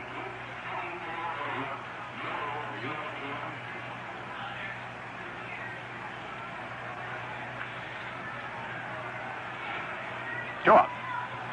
The initial pitch. Low inside, ball 1. Naturally, in Minnesota, there are a lot of gimmicks, and the ball players are getting bonuses here and there. There are a lot of programs, pre and post. Strike called, and I understand Versailles got $400 yesterday for his home run alone. He gets $100 for each child. He has 4 daughters. So that was a big item for him, that home run yesterday. There's a line drive to right field, and that's going to be a hit. Fairley has to go way back. Here's Zolo digging for 2. He might go for 3. There he goes. And he's going to beat the throw. It's a triple into right. He really took off, and he was flying as Fairley had to go way back at the 3:30 sign to dig that ball out of a puddle of mud down there in right field. But it is a stinging triple to right field. So Versailles comes up with his third hit of the series. And don't fool yourself. As we pointed out yesterday, he led the league in doubles. I think he was second in triples. But anyway, he had 19 home runs.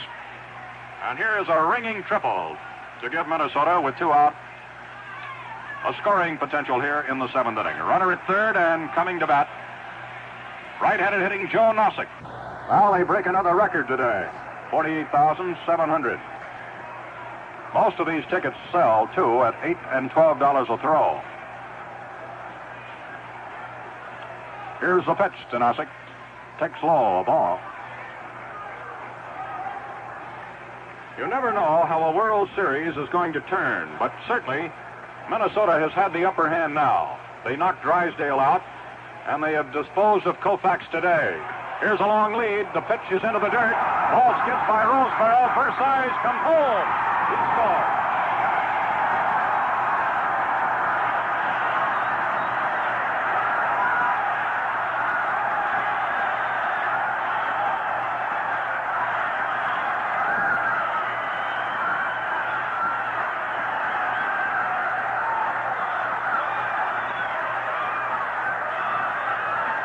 Minnesota has taken advantage of a low throw.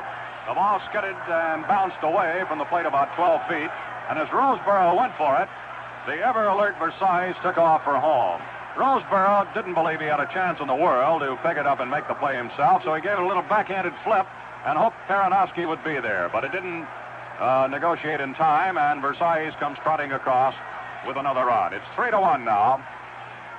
Still pitching to Nozick, and this one is outside of all 3. And I haven't seen a scoreboard reading on it, but I assume it goes go down as a wild pitch. 3-1, the Twins. It looked like Peronowski took his eye off the plate for just a minute as Versailles forced his hand. That daring base running, it's been going on all season long with this guy. And the strict call. Make it 3-1. That's right. He came halfway down the line and pulled up. And we've seen Wills do that times. And certainly in this series, we have 2 of the most daring shortstops in the business. Here's a little chop ball to third. Gilliam in up. Makes a low throw that gets by. Gilliam threw it into the ground, and there goes a runner, Nozick, to second base. An overthrow, and looks like another error coming up on Gilliam as Nozick made it on into second base. So it's in the 7th, 2 out, and a lot of fireworks here unfolding for Minnesota. Another error on Gilliam.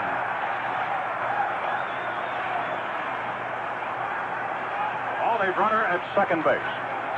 And Tony Oliva is up there.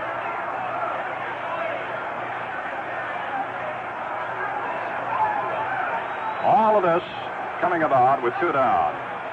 A triple. A wild heave. And now an arrow on a low throw to first baseman Wes Parker. The pitch. Pops a fly ball, Oliva, to left. It is playable. Lou Johnson is waiting, and Lou picks it off for the out. But the Minnesotans got another run. They do it with 1 hit. There's an error and 1 left. And as we complete 7 rounds, the score in Minnesota's Metropolitan Stadium, 3-1, the Twins. Who's been using my right guard? Many a man has been asking that question lately. Today, the whole family is using Gillette Right Guard Power Spray Deodorant because nothing touches you but the spray itself. It's always your own personal deodorant. Just 2 seconds gives you 24-hour protection. Right Guard is not one of those gummy roll-ons, not a messy cream. It's a pleasant, refreshing mist, dries on contact. Right Guard, the perfect personal family deodorant because nothing touches you but the spray itself. Seems like families everywhere are switching to Right Guard because today it's America's #1 deodorant. If you haven't tried it yet, find out for yourself why more people, more families use Right Guard.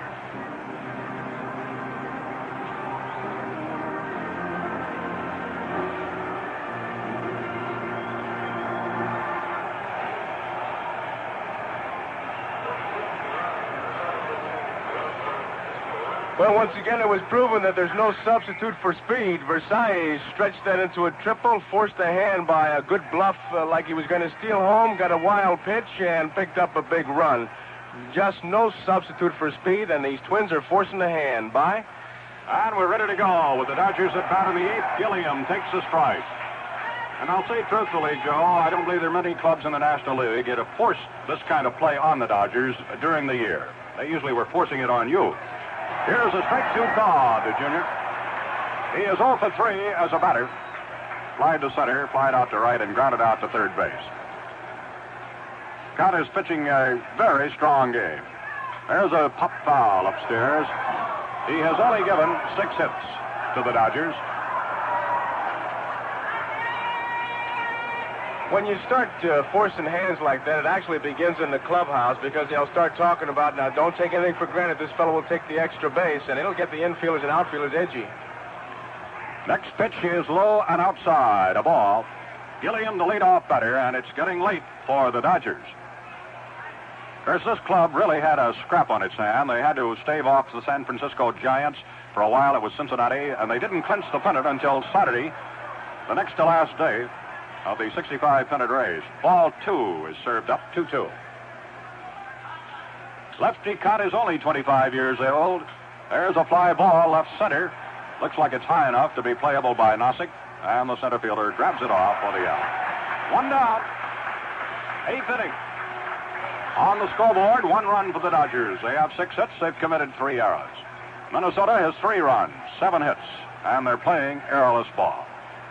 Willie Davis will be coming up. Sam Mealy keeps lefty Merritt and right-hander Worthington tuned up in the bullpen. Here it comes. Willie Davis takes it high inside, a ball. Davis is 0 for 3 today. Picked up 1 for 4 yesterday, a single to left.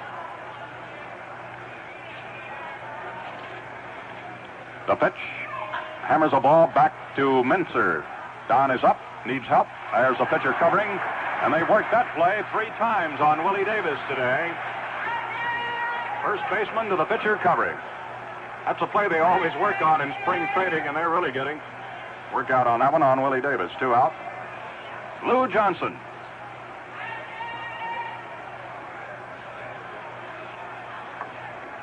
No hits for Lou. Struck out, hit a long shot to center, which was caught, and popped to first. Strike called on him.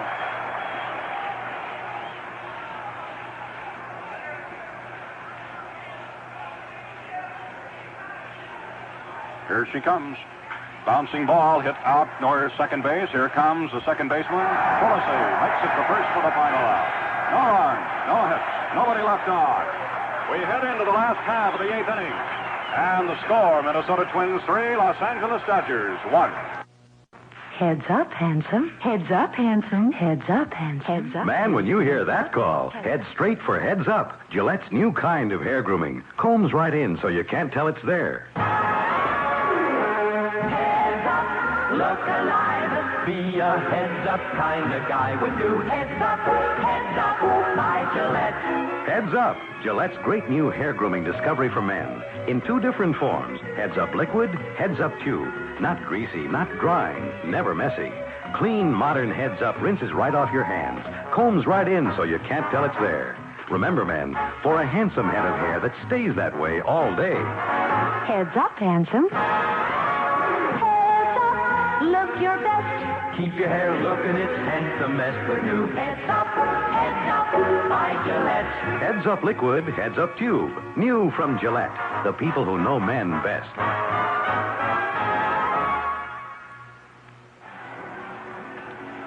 Joe Garagiola with Byrum, Samm in Metropolitan Stadium, where these Minnesota Twins have really taken the lead here, and I mean taken it by just forcing the other fellow's hand. Versailles, again, the man of the hour here. He banged a big home run yesterday, but the play they'll be talking about is his scoring of the 3rd run here. It's a big run because it took the bunt away from the Dodgers. It takes away the hit and run. It's the insurance run. And he hit a triple and then bluffed a real good start towards the plate. Baranowski may have taken his eye off the plate for just a split second. Bounce went up to Roseboro, got away from John, and Versailles scored. Right now it's 3-1, bottom of the 8th, and Killebrew's up there. Real fine ball game. Bye. Ready to go with Paranowski pitching in relief of Koufax. And Killebrew lets it go outside a ball. Killebrew has 2 singles to left. And the one time they got him out, he skied out to Luke Johnson in left. He's the big power boy of this Minnesota ball club. Low. He didn't get up to 40 homers this year, but you must remember he was out with an injured elbow.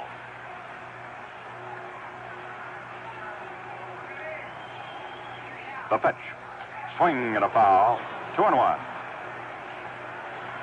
Nothing seems to bother Paranowski. He's got a real easy motion out there, sort of a slingshot delivery. At one time, you know, he belonged to the Chicago Cubs.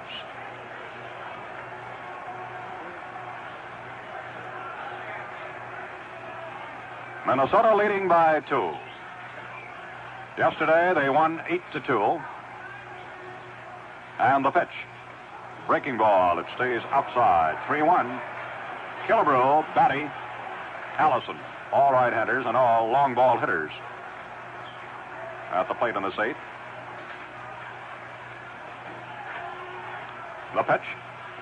It is high. Ball 4. He walked it. A base runner. Catcher Batty coming along. Earl, several years ago, was with the Chicago White Sox. He was more of an understudy to Sherm Lawler at that time. I know there was a key switch when the trade was made. Actually, he was with the White Sox, rather, the year that they got in a pennant, but he did not participate in that 1959 World Series.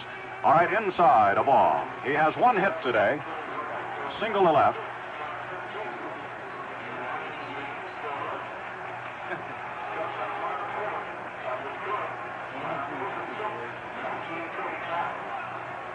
Olivo and Killebrew drove in 2 runs. Wild pitch, let the other one get through. Move to first, too late.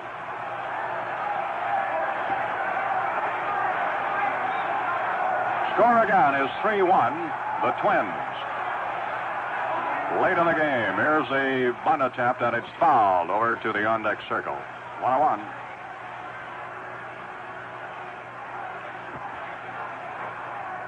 Looks like Austin has more action up there in the bullpen. He's got Miller, I believe, right-hander. And Osteen is loosening up out there. He is slated to pitch on Saturday.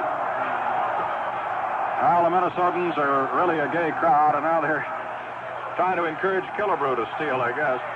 Here's a bunt, and it's caught.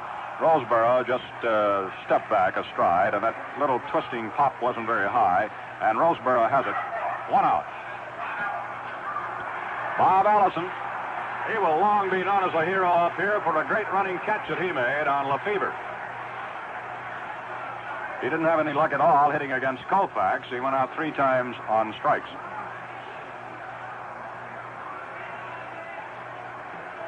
Bob Allison.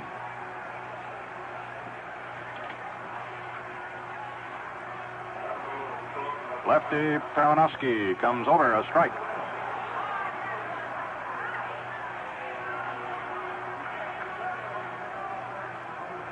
Well, yesterday the Twins got some fine pitching from Mudcat Grant. Today they've come up with some fine left-handed pitching from Jim Cott. Swing and a miss.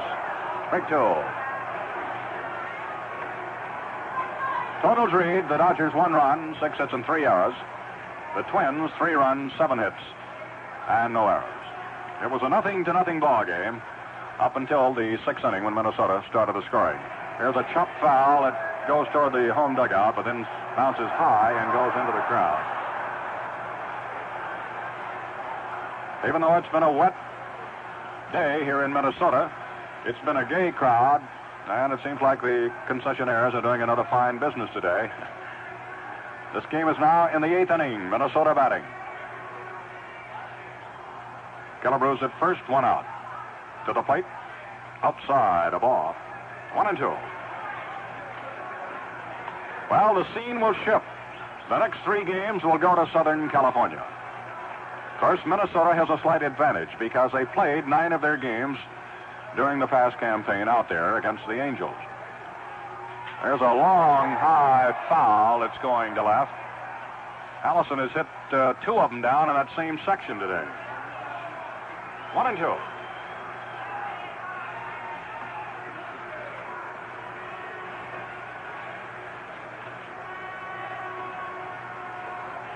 The Dodgers have one more shot at Jim Cott.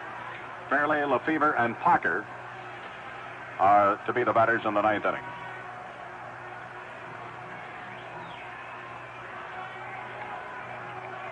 Meantime, Peronowski's got a job to do here.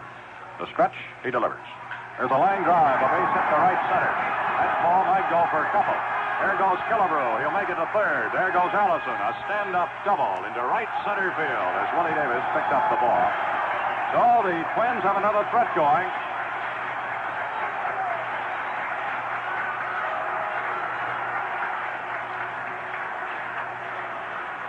Runners at second and third, 1 out. Don Mencher being announced. He has 1 hit, 1 for 3, a single to left.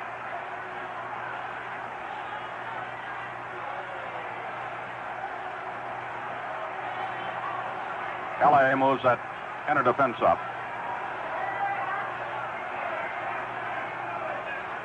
The Twins now with a total of 8 hits. That's the second off Peronowski. And a strike call. Both hits off Peronowski have been extra base balls, however. Versailles got the triple into the right field corner. And this double by Allison.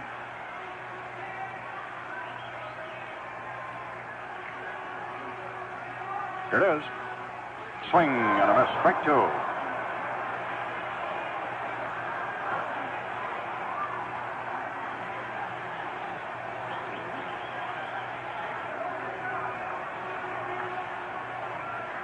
Killebrew's at third. Allison at second. As Mencher digs in, he's behind in the count here, 0-2. And the pitch. There's a bouncing ball to Wells. He looks, he's throwing to the plate. The runner is caught. Roseborough goes after Killebrew, and he's got him. A tag out. Roseborough falls down after tagging the huge Killebrew. It wasn't anything that Killebrew threw at him, a body block or anything, but he just stumbled. So Wells cut off that high chop ball and caught Killebrew going to the plate. The play again is Wills to Roseborough. It was a tag play. Allison held at second base, and Mencher, on a fielder's choice, will be at first base. 2 men are gone now. Infield backs away, and coming to bat is second baseman Frank Quillisi. Stella hasn't been flustered at all. He just seems to play a good, steady brand of ball. And he was really awed for the fact that he created a record yesterday. He didn't even know anything about it till somebody told him. Right-hander batter. Left-hander delivers. Pitch outside, low, ball 1. And Wills is trotting in to the mound. They've got a spot for him by if they want to make him chase the bad ball. With Cott, the pitcher, coming up next, they have the percentage of the left-hander against the left-hander. The spot, of course, being third base. It would be one of those cases where don't let him hit a good ball, make him hit your pitch. Alston, as he motioned from the bench, was indicating to Peronowski, just make him hit your ball. Hey, there's a balk. That's a balk. He started to wind up and stopped, and they move up. Right, Joe, and the umps have picked it up, just as you did. Peronowski, in all of this shuffling around, looking at Austin and talking to Wills, sort of forgot exactly where he was, and now they're going to create the situation that they could have created in the first place. So they're going to walk him now. After the balk was called, which moved Allison over to third and Mencher down to second base, they're going to put him on and load him up. Maybe he feels better with first base open rather than third by. A lot of pitchers feel that way for some reason. Any way you do it, the bases are still loaded. Now he wants to talk to Gilliam and to Roseborough. Peronowski's just kind of walking around. It'll be a battle between Peronowski and Cott.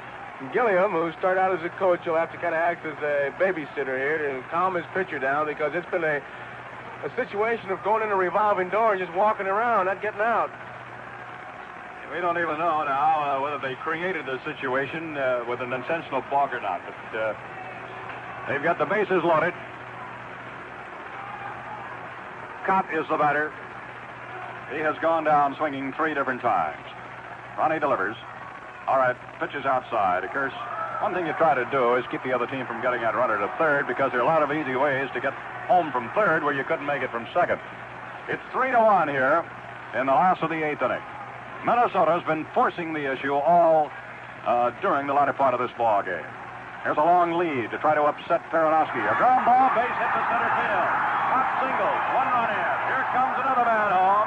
Throw to the plate is not in time. 2 runs scored.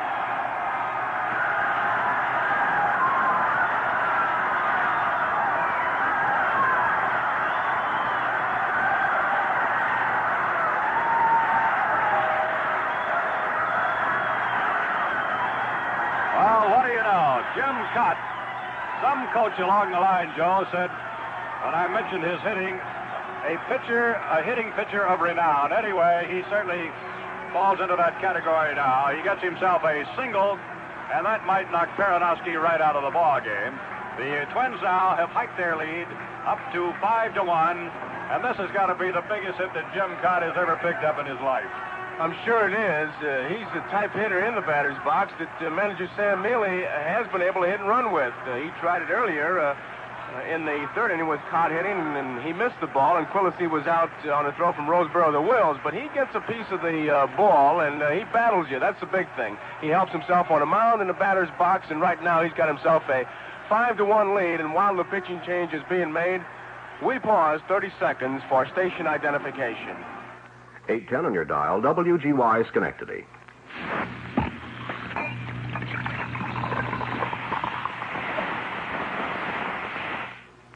This is the sound of Saratoga Vichy. It fizzes and fizzes and fizzes all through your drink. Never leaves you flat.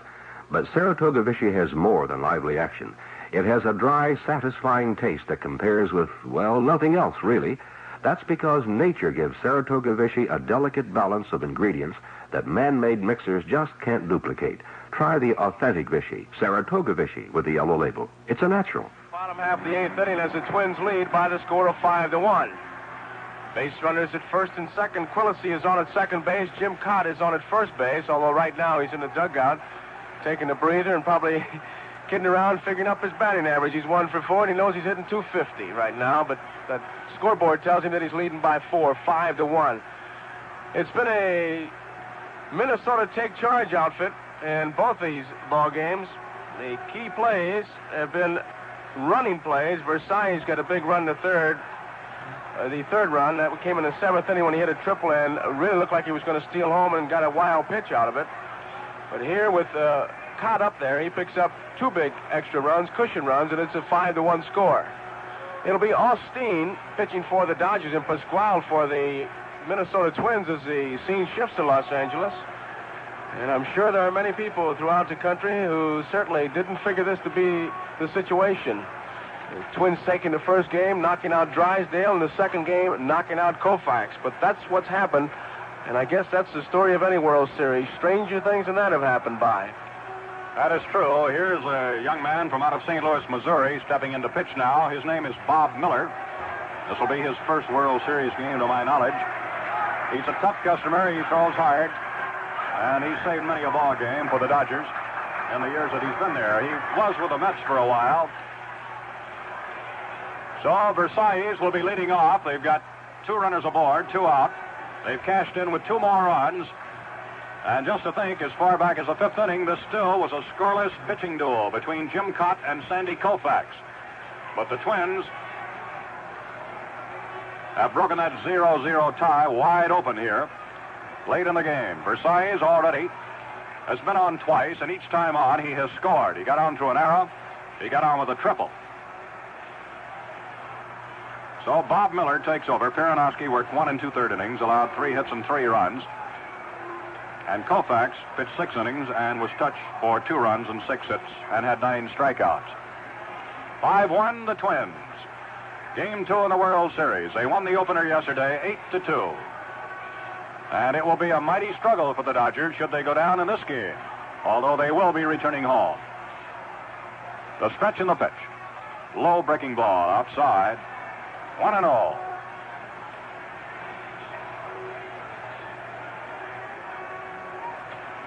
You often wonder, too, a man of this caliber, Versailles, leading off, and with as many extra base hits as he picks up and total bases that he grabs. There's the ball to center field. Davis got a late start. Will he make it? He did. He caught it on a shoestring grab. Coming full speed. He lost his cap, but he makes a fine catch in center field for the closeout out of this inning. So for Minnesota, they pick up 2 more runs. In that inning, there were a couple of hits. 2 men are left on. And the score heading into the ninth, 5-1. Minnesota over the Dodgers. A razor being stropped. This sound went out with a straight razor. Whoever heard of stropping razor blades? Oddly enough, the early stainless steel blades did have to be stropped. Stropped on your face, as you shaved. You see, most stainless blades have a kind of coat along the cutting edge. With the early blades, this coating was wildly uneven. As you shaved, you evened it out.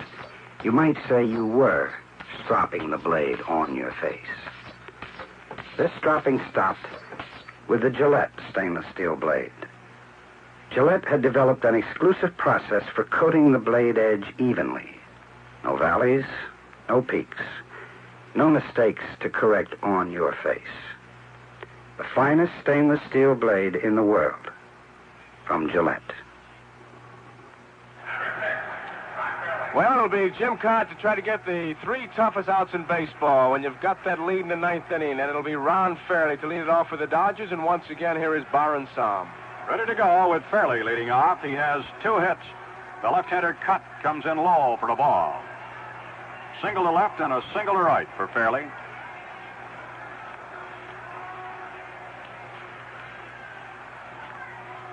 Now the pitch. Over. Strike call. 1-1. The Dodgers haven't really mounted any kind of a rally in the 2 games here in Minnesota. They scored twice yesterday, but one of those came in the ninth. And they've scored 1 time today. Strike 2 call. Cut's a big fella, very strong looking. And he doesn't seem like anything worries him. He hasn't recorded too many strikeouts, and he hasn't walked but 1 man. Swing. He got this fella fairly swinging. A strikeout, his 3rd of the game. Sidearm curveball sends Fairley talking to himself back to the dugout. Jim Lefevre, another switch hitter. He's hit the ball about as well as any Dodger today. Allison made a spectacular grab to take extra bases away from him in the 5th.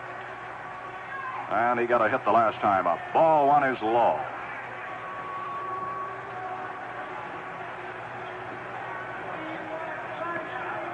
"5-1, Minnesota leads.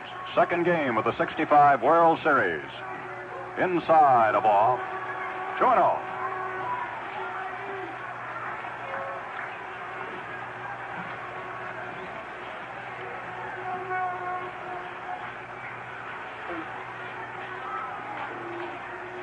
Now a breaking ball for a strike.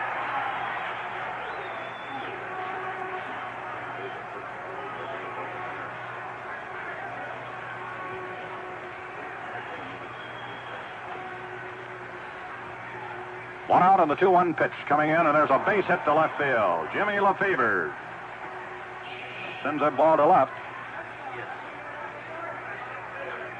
Wes Parker coming to bat.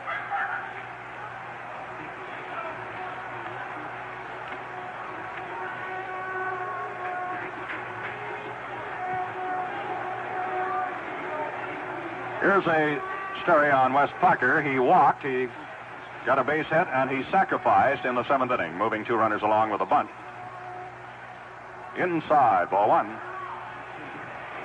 It hit him. He backed away. I thought it was just inside, but Tony Vinson said he's hit with a pitch. So there goes Parker to first. And there goes Lefevre to second. And Johnny Roseboro will be coming to bat.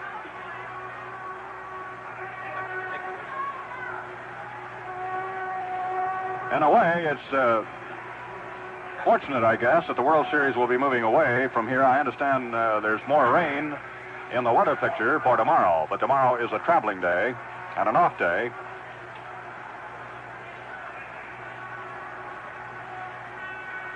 Score again, Minnesota leading 5-1. And they put all 5 runs on the scoreboard in the 6th, 7th, and 8th innings.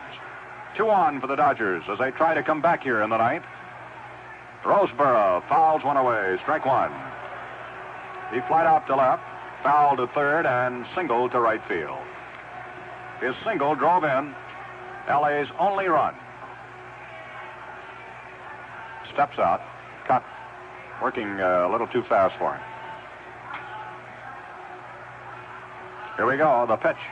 There's a bouncing ball down to first base. Up with it is Mencher. He makes the play. The other 2 runners have advanced. Unassisted play, 2 men are gone. Runners at second and third. And let's see who is going to bat. Bob Miller is listed, but Austin is going to make a switch here. And we'll just have to wait and see who it might be. It could be the catcher, Jeff Torberg. And Trzaskowski, I notice, is running in from the bullpen. Dick Trzaskowski is an infielder, a utility ball player. Or it could be Trzaskowski. This game is in the 9th inning, so there will be a delay. Wally Moon, I think, was out in the bullpen, too. Trzaskowski, however, is a right-handed batter. Moon is a left-handed batter. Looks like it's going to be Trzaskowski, who came in out of the bullpen. Waller Alston talking to him right now. He needs base runners, so he needs a fellow who will keep him striking out, get a piece of the ball, maybe draw the base on balls. Of course, the Minnesota Twins lead by 4. They want to get the hitter. The 2 base runners don't mean a thing. So Bob Miller, the pitcher, is being pulled out. Trzaskowski's not a power hitter by any means. He just punches the ball wherever the pitch comes, and he's been a spot ball player. He really crouches and gets over the plate. Here's the first offering, a strike called on him. 2 gone, first base is open. Things really looking up as far as Minnesota's concerned here, and I would guess that majority of these fans are Minnesotans. The pitch. It's a swing. He came around and strike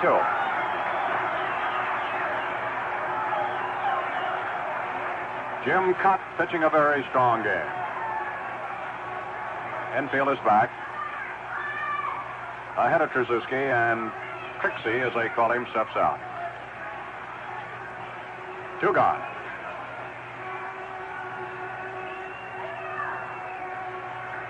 Southpaw, Jim Cott delivers. Outside. Boy, that was close. 1-2.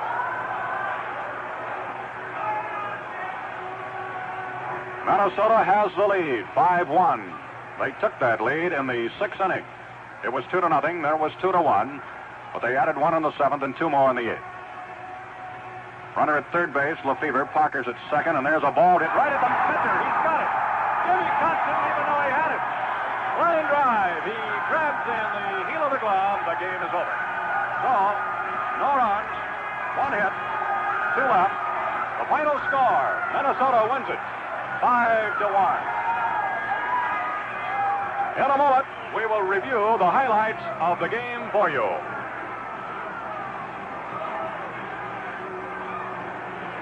Say, if you couldn't get out to the 1965 World Series game, you can still get your youngster a National League or American League souvenir. A Gillette official autographed baseball with the names of 10 National League stars or 10 American League stars. And while you're at it, you'll save money on a Gillette adjustable razor with dispenser of stainless steel blades. It's the 1965 Gillette World Series special. Here's how it works. You pay only $1 for the famous Gillette adjustable razor with settings for every type of beard plus blades. Now, the set usually costs $1.50. You'll also get a special coupon. Just mail in the coupon plus $1, and we'll send along the baseball. Don't miss out. Get your youngster an official autographed baseball and save on the Gillette adjustable razor plus blades. Offer limited.